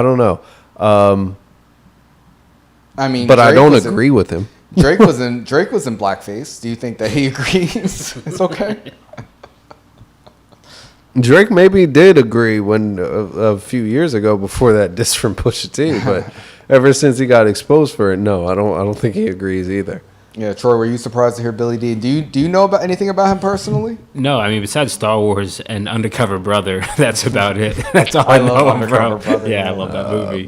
But no, I was a little, I don't think I was surprised. I think I was like disappointed, and I was like, okay. I think he's kind of saying like two things. Like, I understand the thought process of being like, okay, you don't want to go around being angry and like feeling like a victim all the time. I get that, but at the same time, it's like blackface, you know? Like, do you understand blackface? The history of it? Like, exactly. It's just, you would think somebody that of his age, 87 years old, like you were in your 20s, 30s during the 60s, like you would think he would have a little bit more understanding of the times, especially with what he probably went through. Like, yeah. I don't know. It's weird. Well, I mean, he lived through it. You know, he had to actually live through it and, you know, be discriminated against. And maybe for him to survive and kind of get to this point, he had to have this mentality. I mean, I think it's easy for us to kind of like look at this and be like, oh, it's crazy. Like, we know the history. But he lived through the history. So if anyone knows more about it, it would be someone who actually existed during the time period where this is like a normal thing. But that's what I'm saying. Like, I know people that are in that age range, they don't think blackface is funny. But you know people in that age range who also will say things that, you know, the mainstream will be like, that's not cool. That absolutely. Old people are like that. You know, they come from a different time, and it's just like shit. Like, that's how I look at this. I'm like, he's old and he lived through it. Like, I'm not mad at it. I'm more kind of annoyed at Bill Maher. You know, I don't know. He just gets on my fucking nerves. Like, why is this even a conversation? You know what I mean? Yeah. Like, I don't like Bill Maher, so anything he's attached to, even if he's like trying to be like, oh, it's problematic. I think he likes to promote shit like this. So fuck Bill Maher. Anytime I can say that, I'll say that. But I'm not mad at Billy Dee Williams for saying this. I mean, he lived through it. He actually is an actor. Whatever. He's not offended, then that's on him. If I'm offended by blackface personally. Of course, you know, I was offended when I saw Drake in blackface. Like, this fucking Canadian Jewish guy. What is he doing? That shit, it wasn't even regular blackface. That shit was tar black. Like, that shit Bro, he was doing the hand smiling. It was the whole thing, yo. What the hell was that photo shoot, Drake? It's like the opposite of a mime. Like, it's so weird. Drake, tell us what that photo shoot was. He like, never answered. We need to know. He never answered. Oh, man. He dodged all that smoke. That's crazy. It was intense. But yeah, all these podcasts, man. You know, one of our favorite podcasts, man, TJ Holmes and Amy Robach. They're back. We missed them, yo. We did. I told you, bro, we're only going to talk about them, or anyone's ever going to talk about their podcast is when they talk about their relationship. Yo. Mm-hmm. They can't talk about the news anymore. I think that sucks. I mean, it's they said they were sad about it. Remember, she was crying. She was crying, and now he's crying. He's upset. He's like, I get upset, you know, when Amy travels without him. You know, he's like, I've said this to you plenty of times. I get not pissed, but I get really frustrated when we're not apart, but actually apart and traveling apart. Okay. So he gets pissed when they're apart. Right? Like, it's just too much. Oh, not this, but that. Exactly. Like, no, you said it right the first time. Yes, he said, we have been through so much together. He said, I always get an anxiety. I get fear that if we're not together, if I'm not with you, frankly, to protect you, to help you, if anything goes on, I just don't like being apart from you. Now, you think that's what it is? Now we know how this relationship started. I mean, we talked about Future and Metro, man. We don't trust you. I feel like he don't trust her, man. We still don't trust you. We both left our spouses, and I still don't trust you. Bro, I mean, he seems really hurt by this, like, traveling without her. Do you think that that's really the root of it, like trust issues? And can you ever trust someone, you know, who you're with where your relationship started from an affair? I'm sure you can. I mean, there's people that have done it. It started... Alicia Keys, shout out to Swizz and Alicia Keys. That's right. That's right. Shout out to them. Happily married, at least from what they portray. But I think it's possible, but it takes time. Yeah. Their whole relationship has been on Front Street. Yeah. And it's not like easier to build trust and a rapport and things because it's a whole new world now. Before you were hiding the shit. Now it's clearly out. Yeah. So I think that they just have a lot of healing that they have to do too.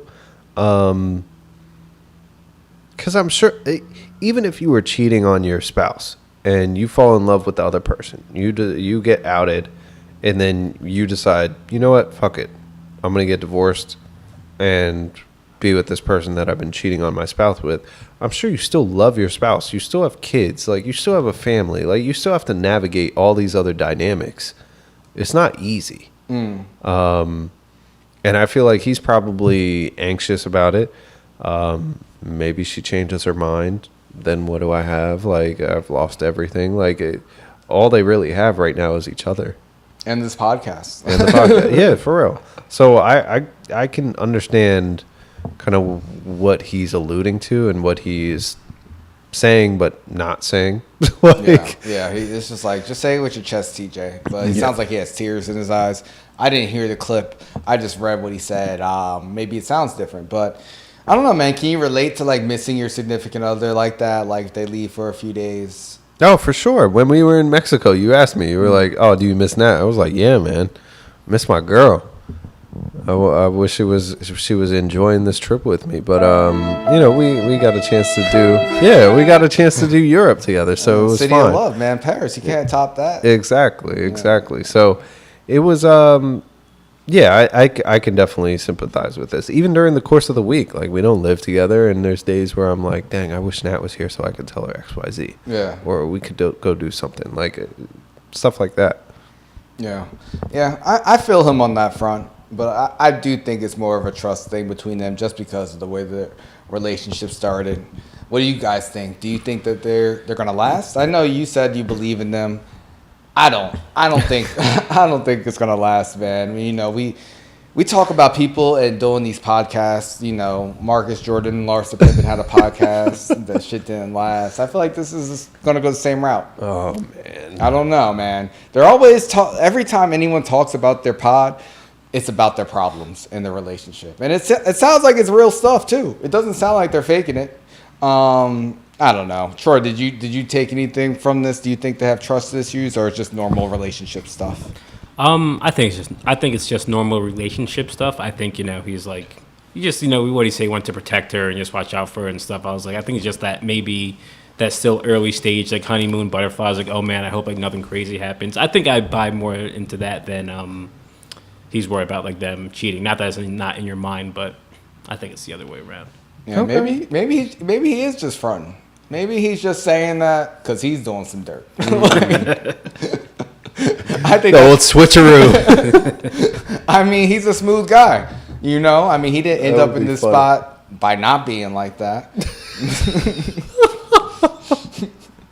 That's so judgmental. Bro, I mean, it is what it is. I didn't think that I stood up for them. I did not think that they deserved to be fired for what they did. I believe in love. But also, man, this guy, he has a reputation. And I don't know. I don't know. I don't think that the relationship is going to last. But I will say I am rooting for them. I do hope that they're successful because I think they got screwed over. You know, I think they got screwed over. I do wonder if their exes are still together.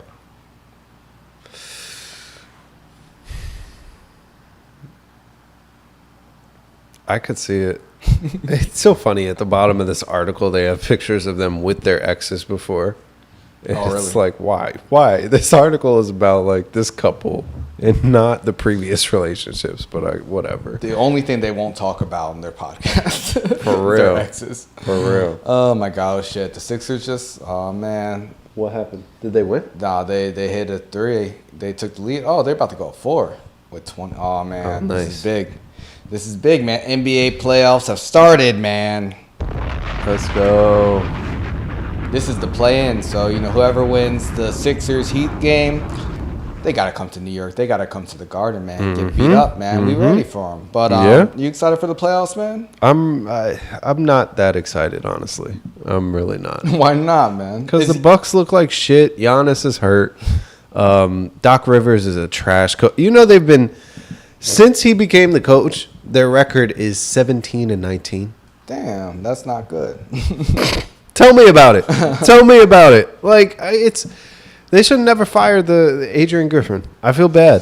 I feel bad for him, and I hope he gets another job. Yeah, I don't know, man. I feel like when Doc Rivers be writing on his clipboard, he just be writing down excuses like on what to say afterwards. Like he be prepping them. He always has an excuse ready, and I don't know. I'm impressed by it. Like he's trash. I hate him, and I don't use that word. I don't. But does Dame leave if they get bounced in the first round? Because he does seem depressed. I mean, he's going through a divorce. He's obviously adjusting to life in Milwaukee. Does he force a trade? I don't know. Like, can you force 2 trades in less than 12 months? There's a lot of money on his contract too. He can go to Miami. I mean, that's where he wanted to be initially. Maybe they can work something out. I don't know, man. Because Miami obviously needs a boost. I mean, he's only got 1 year left, but it's $48 million. It's a lot of money. Too much. It's a lot of money. Yeah. I mean, I think in the right team he could do great. But matter of fact, does he have contract extensions? Man, He might. Who do you guys think is gonna go to the finals this year? Like, let us know. I feel like it's a real toss-up. The Celtics have been the best team in the league. On the West, who's the number one? Is Oklahoma City number one? Yeah, because the Nuggets are number two. So, let us know, guys. Make your predictions. They do you have have the any same predictions? record. I'm saying Nuggets and Celtics again. Okay. Yeah, I don't think. Well, it was Nuggets and Heat last year. Oh yeah, you're right. Celtics they choked. Yeah, I think Celtics this year though. But winning it, that I don't know. Okay. But I think Nuggets, Celtics. What do you bet you? I got the Knicks, baby. Knicks, Clippers, man. I'm riding it. L.A., New York. I'm picking my faves, man. Troy, do you have any predictions for this year? Nah, not really. I don't keep up with the NBA that much to give like a valid opinion. I just, I do like playoff basketball though, so I'm just along for the ride. Nice. Okay. Yeah, man. You gonna put any bets on the games? Not bets on the games, but probably on some player props. That is for sure. I'll put some money on some points and assist, rebounds, stuff like that. But other than that, no. I don't have confidence in the Bucks, in their coach, in Giannis's health, in the Pacers not dropping $140 on him every single night. Like, it's just, no. You gotta have confidence, man. You gotta bet on yourself sometimes, man. Just like Jontay Porter, man. Bet on yourself and get banned for life, man. Adam Silver, man, he set an example today, and I knew this was brewing last week, and we talked about the MLB scandal with what's his name? Ohtani. Yeah, and he was on the naughty list. This show is so ahead of everything. That girl said he was on the naughty list in SantaCon, and look, but hey, he seems to be working with the feds. It seems like he really did get jacked by his boy. We'll see. I mean, I don't think the feds would cover up for him. I think MLB would, but the NBA, they don't give a fuck about Jontay Porter, Michael Porter Jr.'s little brother, banned for life. Now, we talked about the NFL banning that receiver for a whole season, and you thought that was too much. Mm-hmm. What'd you think about this lifetime ban? You're a big fan of Adam Silver, outside of the jaw situation. Yeah, the jaw situation, but that didn't matter anyway. He got hurt. So that's another guy that Drake dissed. We forgot. I saw the internet. They said it's funny because Ja might be the only person who actually shoots back at Drake. Better be careful. For real. And don't go to Memphis to see your dad. But I mean, honestly, you can't do this. You can't bet? You can't. Yeah, you can't bet, especially on yourself. Like, are you stupid? Like, I can understand if you want to tell somebody, yo, I'm probably going to leave the game a little early. Like, there's ways to do it, but you can't, like, I don't know. It's just way too obvious. They said the 24-year-old left both games early due to either injury or illness, meaning folks who hammered the under on any Porter bets would be in for a big payday. Porter could be in a world of trouble, or he is in a world of trouble, because basically he told somebody to bet on it. What, he texted them? How do they even know? They haven't given like any specific details, but I'm sure that there's going to be more information coming out on this. But they must have enough to give him a lifetime ban. And it must have been pretty egregious. It sounds like it, man. It sounds like he's real sloppy with it. No Diddy. But I'm not surprised at this because I feel like, I mean, everything you watch in sports, it's fucking FanDuel, it's DraftKings, it's BetMGM, it's everything is brought to you by being addicted to betting. And Adam Silver, man, he put out a statement and he says, there is nothing more important than protecting the integrity of NBA competition. And what he really was saying, there's nothing more important than the fucking gambling bag. We making too much money. We can't have these people fucking up the bag, bro. And that's why they had such a severe penalty for this, because I'm sure this happens more often, and I'm sure this is the first of many cases. I feel like NBA players, they make so much money. It's hard to imagine them, risking that. But this guy, even though he made it, I mean, I feel like a gambling addiction, goes beyond how much money you make. I feel like he wanted to help out his boys. I don't know if it was like necessarily he's addicted to gambling or whatnot, but they said that prior to the game, he disclosed confidential information about his health status to an individual that he knew was an NBA bettor.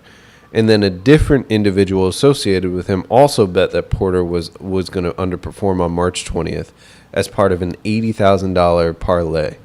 Wow, that was pretty recent. That was only a few weeks ago. Yeah. And then they said from January through March, while traveling with the Raptors and the Raptors G League team, he himself placed at least 13 bets on NBA games using someone else's betting account.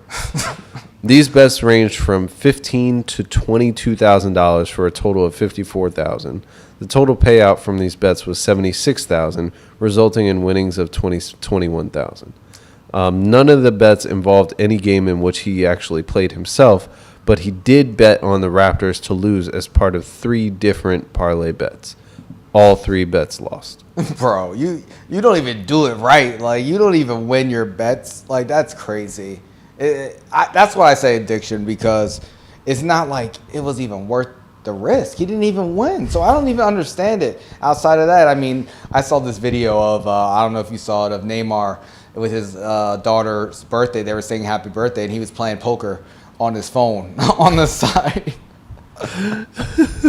That's crazy. I think this happens more often, than we know. I mean, you go out anywhere. Like, okay, I was out at a bar, and I was playing. Oh, we played in the Sixers next week. Let's go. We ready. Oh, you celebrating? You gonna be upset soon? Knicks in 6. Okay. Feeling confident. Hell yeah, we gotta showcase our talents to bring Embiid over for next year. But I was watching the Knicks-Nets game, and I was like really celebrating because the Knicks were losing. They came back in the 4th. Of course, the Nets are our sons, and I was like celebrating. The guy next to me was like, "Oh, did you bet on the game?" I'm like, "No, I'm just a fan." Like it's crazy. People just assume, you celebrate and you must have won some money. Dude, it's everywhere though. Yeah, it really is, and people are putting a lot of money out there. Yeah, they really are. I think it was last year, went to a game. It was Knicks versus Blazers, and like they have suites and everything for these betting companies. Wow. Like it was a FanDuel suite. Somebody had comped me the tickets, and it was like full setup, like any alcohol you wanted, any food you wanted, like, and it was just literally 10 guys in there, random guys, and then me and Nat. Wow. Like it was so weird, but it was chill. That's where the money's at. Troy, were you surprised at this, and do you think more is going to come from professional sports? I think surprised. No, I think you have to set an example, especially for something done this poorly. It's like, okay, you're like you didn't even try to be smart or slick with this. Like, nah, you got to set the example with this guy. At least it's not like someone crazy. Like, imagine if it was like a LeBron or Embiid or someone. Then it's like, okay, it makes it a little more complicated. You can have like a quote unquote Michael Jordan situation or something. But no, I think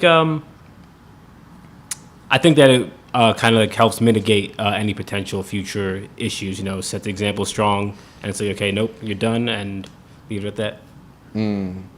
Yeah, I mean, it's too much money at stake. He's also a scrub. Like you like you said, you can afford to do this with somebody like him. Like, give him a lifetime ban. Fuck him. His brother's in the league making $200 million. Like, this guy was traveling with the G League team. But what happens when it is a high-profile player? Now you set a precedent.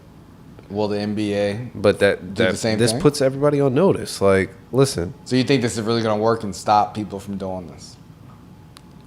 I think with anything there's exceptions to the rule. Like, if it's any top 10 player, they're not going to do this. If it's anybody who's a face of the league, like LeBron, Steph, Tatum, Embiid, Joker, like, I don't know if any of them are dumb enough to do this shit, first off. because they've got way too much money on the line. Yeah. And second off, like, even if it is, I don't think the league is going to ban one of them. Mm-hmm. But now you kind of have to. Now you have to. Now you set the precedent. If you do this, but I feel like you could always find a fall guy when you're talking about these hundreds of millions. The translator. It's the translator. For real. It's the water boy. Like, man, I don't know. I feel like this is going to be more prevalent because it's just so ingrained into sports now. It just happened so fast. Legal gambling just happened like 5-6 years ago. Mm-hmm. And now it's just everywhere, man. It owns sports. I mean, ESPN has their own betting platform now. I just feel like it's totally a conflict of interest, but I know that the leagues definitely have to protect, their investment in betting. More so than the integrity of the fucking game. They don't give a fuck. This is for-profit business. When you're the commissioner, you're really the CEO of what's going on.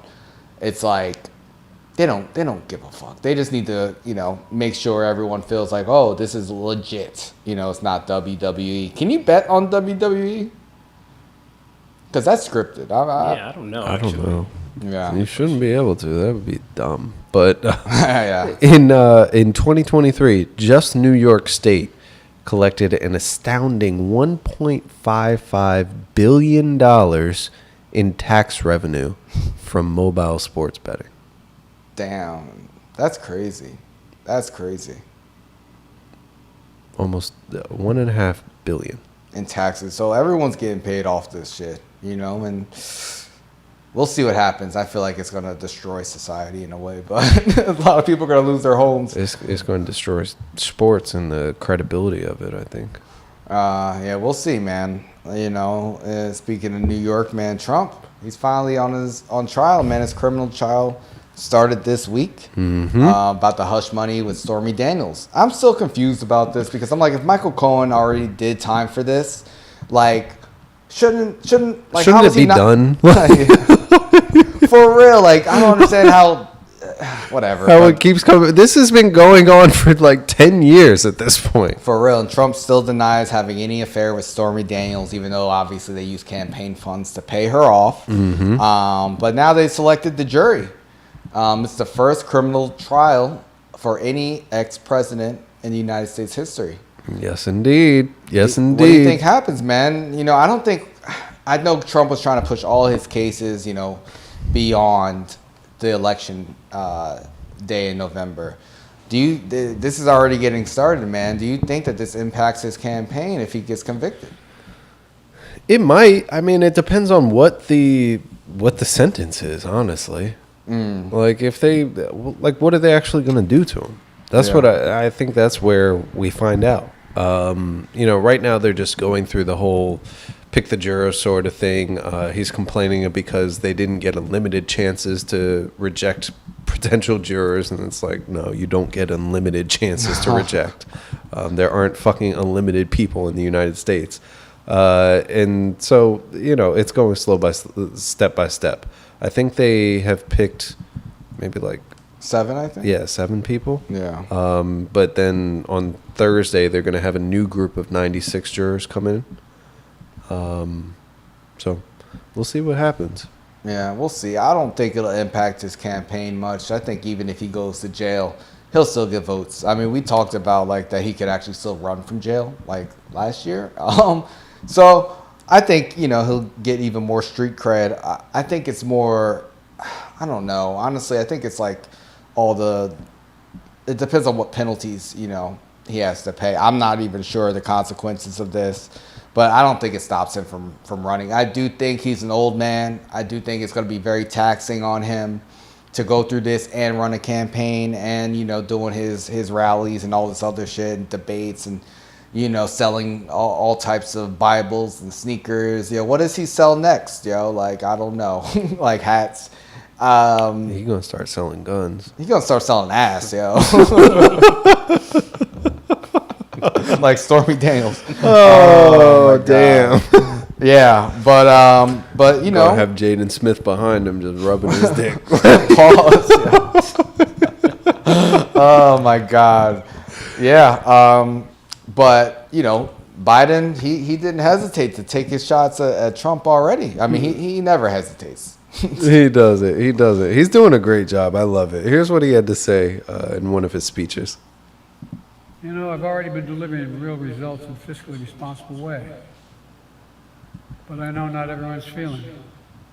Just the other day, a defeated-looking guy came up to me and asked if I could help. He was drowning in debt. I said, I'm sorry, Donald, but I can't help you.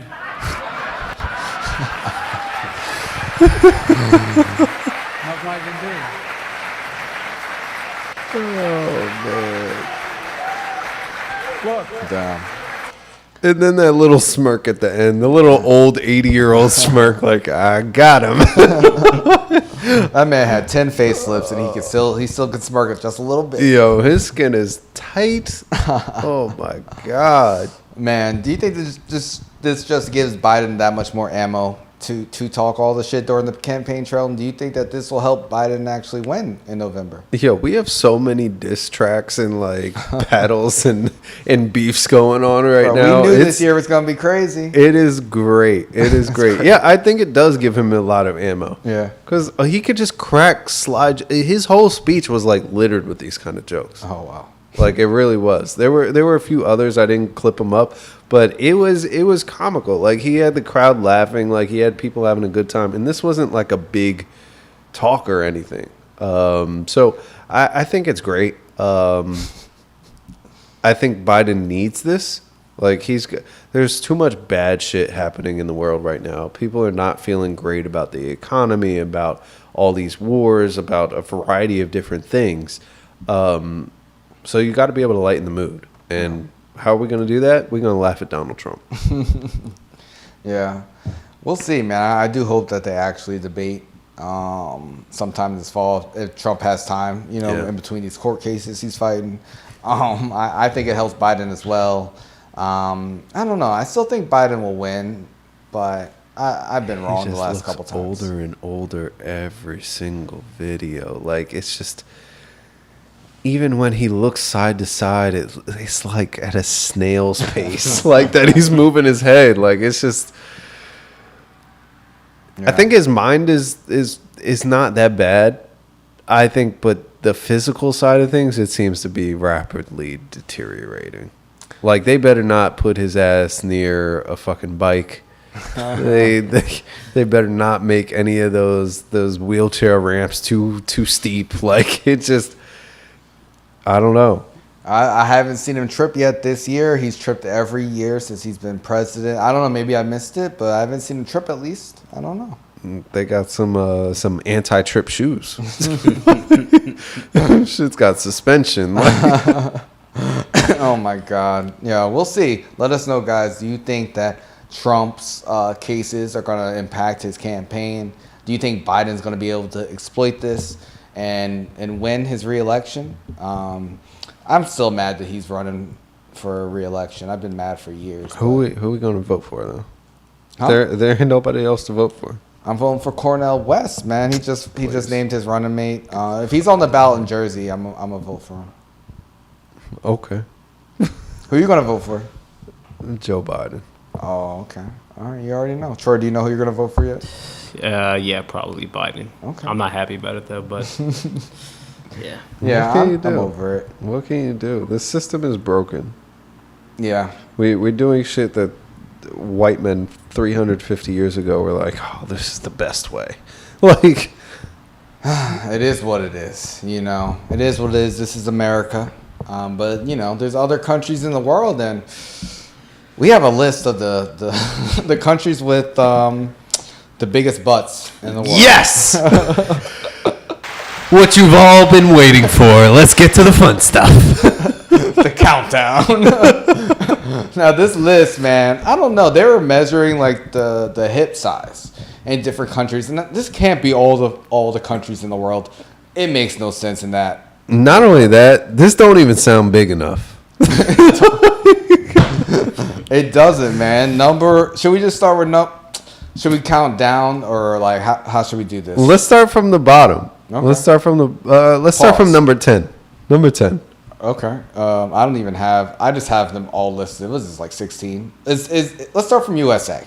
Okay. No, let's start from let's just do it all. They Honestly, lying like a motherfucker. There ain't no way Nigeria is 38.56 inches in 12th place. They lying. I mean, have you seen Tim's? Like, that's what I'm saying. She is an outlier by herself. She should change the average for the whole country. Tim's she got like a 60 inch. At least, yo. It's crazy. Oh my God. The first time I saw Tim's, I was like, who is this woman? Because and I saw her face first, but then I saw like a full body maybe at some point after I had seen what her face looks like. I was like, she is a goddess. Bro. Yeah, she was on the red carpet somewhere and she turned around and someone said, "Holy smokes." Oh my God. And he divorced his wife right after that. For real. Yeah, let's start from India. India is in last place with 36.1 inches. Then comes China. I gotta say, I don't think that's true either. Really? If you've met some like South Indian women, whew, rotund. Okay, so I'm just saying, like, I don't.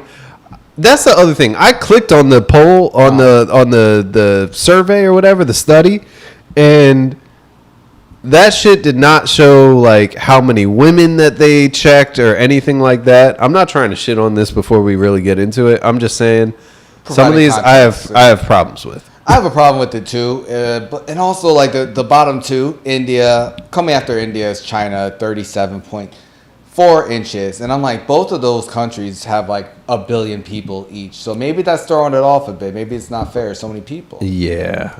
I mean, but I can see it from the Asian countries. Like, yeah, they're not known for the wagon. No, they're not. They're smaller people in general. Yeah, of all course. their clothes. I mean, in Europe they're smaller too. Yeah. And then you get Japan right afterwards, so a little bit better than China at 37.8. Yep. Then you get South Korea. Now I know some real thick Koreans, and I feel like Koreans are like the thickest of like the East Asians. Exactly. That makes sense then that they're top of the Asian countries. Yeah, it does make sense. South Korea at 38 inches, but it's weird that Nigeria is right above them at 38.56. They lying. That's not true. Yeah, I don't know about that either. But They got the starving Nigerians. They got the ones that like they in the food line and shit. You gotta count everybody, man. But right after Nigeria, they got the malaria Nigeria. Relax. Don't take it any further. Oh my God. But right after Nigeria is the good old United States of America, USA, 40.2 inches. Now from here on, everything's pretty close. You think all these were like natural butts? Yes, I hope so. I hope so. Yeah, I hope so too. We don't see Colombia on here. We don't. We don't see Brazil on here. That's what I'm saying. Like, I don't believe this. Brazil should be number one. Like, from my experience. Yeah, because For sure. That doesn't make any sense. Seems like some regions were ignored. That's why I don't believe this, because they got all the European countries in the top 10. Like, get the fuck out of here, bro. Yeah, this doesn't make any sense. Let us know, guys. Who do you think has the biggest butts in the world? This list, I don't know, because they got France right above the U.S. at 40.25. They have the U.S. at 40.2. Then you Canada. were just in France, man. Did you notice any thickness over there in Paris? There were some. Okay. There were some.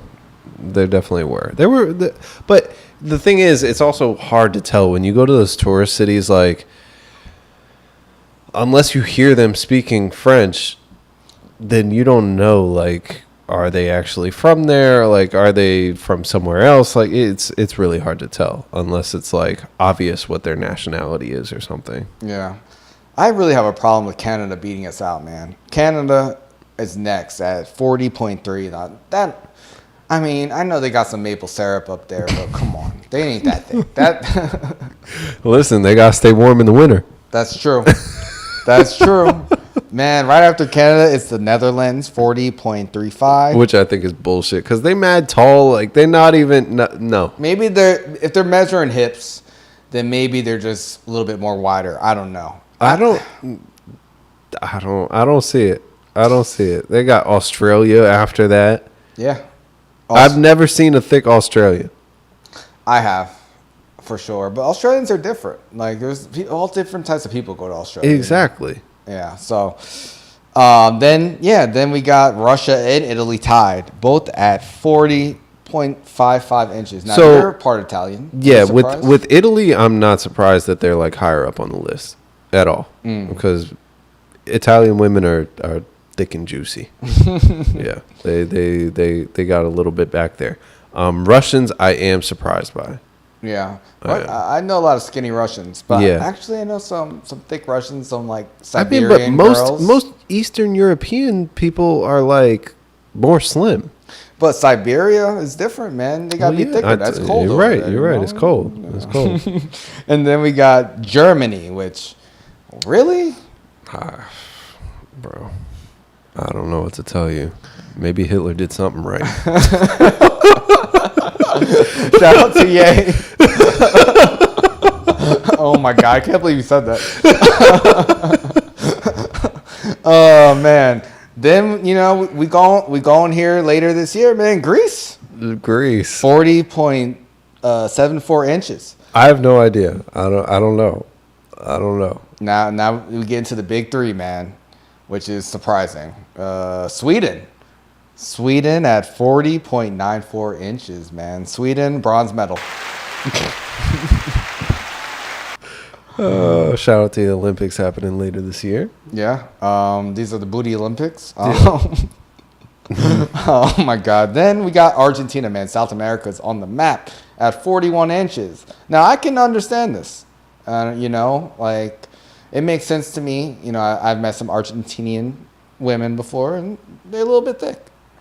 But I don't understand how you can have Argentina and not Colombia or Brazil or like any other Latin like Dominican Republic's not on here. Like, what are we talking about? I feel like this is just the white places because Argentina's pretty white in South America. Yeah. And also the top number one dog, drum roll, shout out to Metro, South Africa, 41.73 inches. Okay. Yeah. Okay. Yeah, I don't agree with this list. I don't. Yeah. South Africa, shout out to Tyler. I saw Pink Panthers in Brooklyn on Sunday. It was great. But I was so mad when I saw Tyler, Ice Spice, and Pink Panthers at the Monday show. All three of my wives in the same place that I was at the night before. Oh, that's my big three. I posted it yesterday. That really is my big three, man. Shout out to them. She's South African. She's tiny, though. She but Ice Spice. Come on. How are we not higher? It makes no sense. She's Dominican. She's Dominican and black. Yeah. Yeah. So she's American. She's from New York. But yeah, DR's not on here. I'm disappointed at this list. When I saw this article, I was like, okay, this is gonna be juicy. But I was a little bit disappointed. But we have another top list in the world. This one is most promiscuous countries in the world. Is this a redo of the one we talked about last time? I think it is. Is this the same exact shit? Did we do the same list before? Or was it the same top country? I think it was. Well, the order's a little bit different. Okay. You wanna go through this one? Yeah. Let's do it. Yeah. So for this one, it said that the list is based on the most promiscuous country on the planet, and the number that we're going to share with you guys is like the average number of people that an individual has slept with from that country. Yeah, body count we going by. Exactly. I want to start off with the least promiscuous countries. which also correlates with the last list. This is why I kind of wanted to talk about it. You know, China and India. Mm-hmm. You know, the smallest asses and the least amount of sex. I don't know if there's a direct correlation, but they say China, their citizens are sleeping with 3.1 people in their lifetime, and India, 3. Wow. Look at them.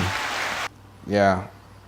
I mean, listen, when you got 1 billion people in your country, you better not be having sex too much because, listen, those STDs, they spread like wildfire. Like when you got 1 billion people. I thought you were just talking about population control. Like I didn't.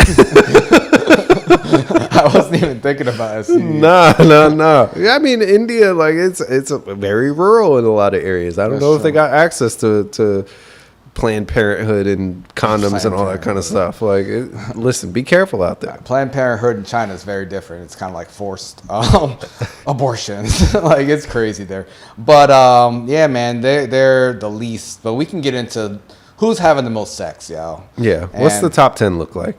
Man, Americans, they let me down, bro. We're not even up there. I don't know if that's true. 10.7 people over the course of their lifetime in America.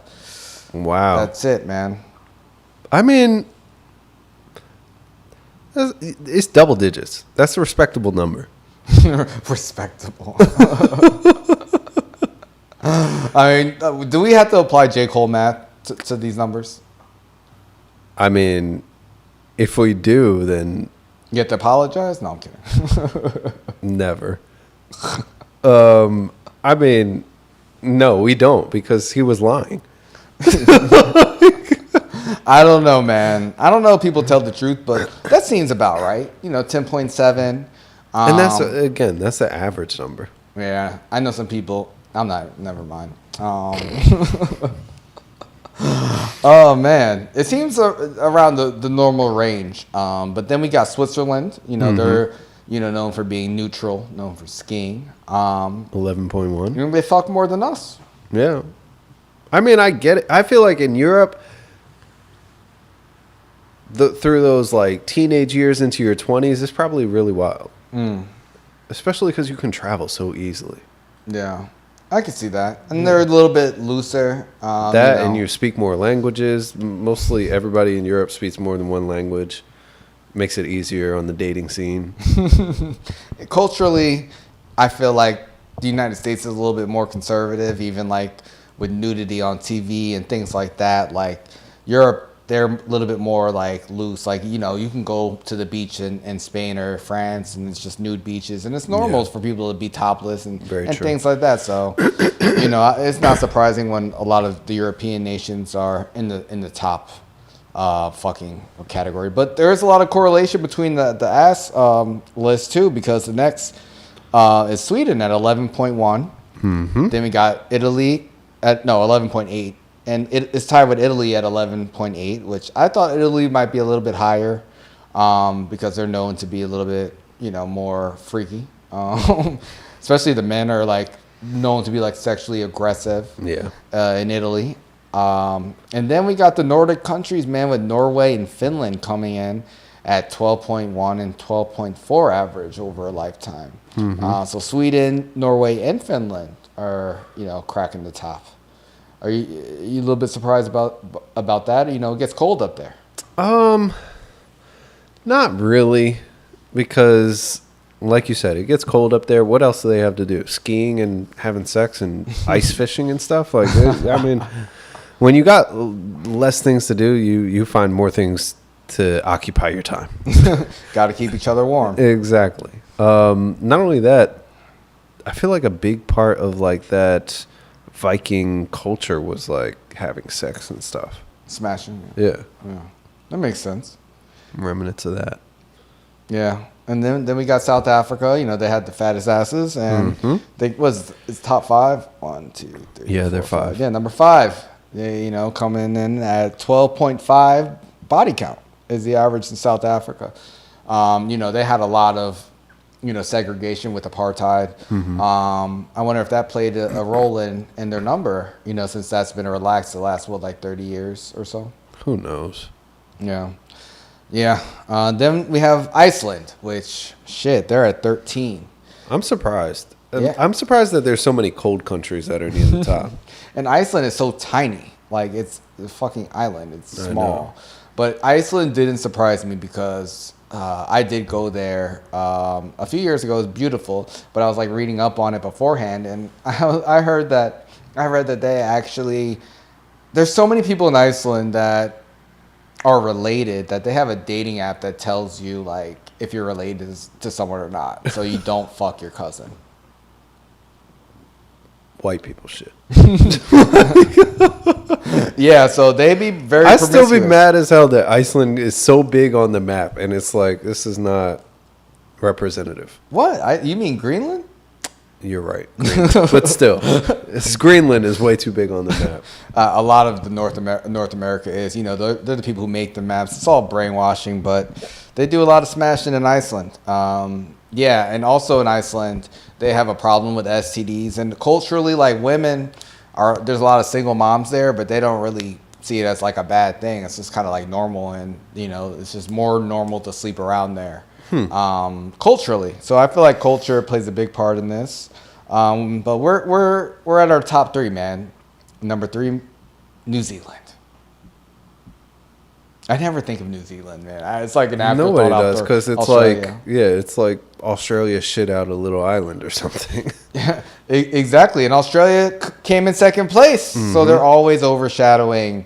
They're very similar vibes, but from the Australians that I've spoken to from work, like, they go to New Zealand, like, people work there, like, they go back and forth all the time. Yeah. I think there's a lot more money in Australia than New Zealand to make. Yes. I would rather probably be in New Zealand because it looks like they both look beautiful, but I feel like New Zealand is more green and less dangerous. Yeah. Australia has the most poisonous creatures in the world.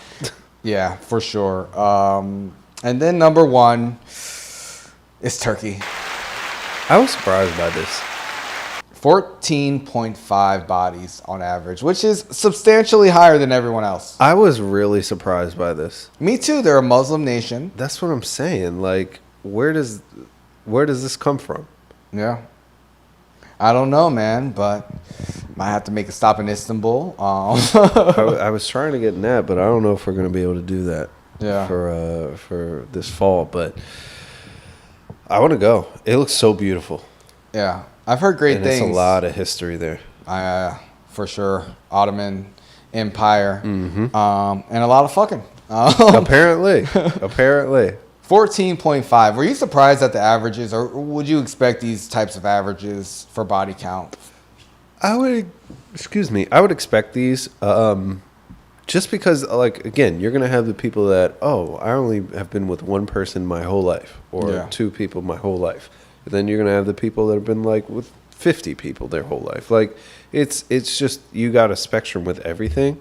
I do think that the averages are probably a lot truer to what's real for maybe the majority of people, or a large bulk of the people that they polled.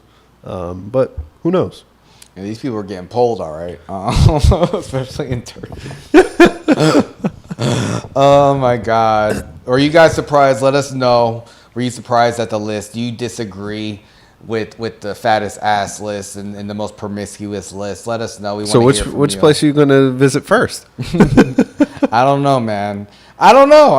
There's so many places I got to go. There's so many beautiful people all around the world. Well, listen, I know you've been talking about Africa for a long time. South Africa is right there for you. No, it's far. But I think we're going to do Africa for the holidays 2025, the family. Okay.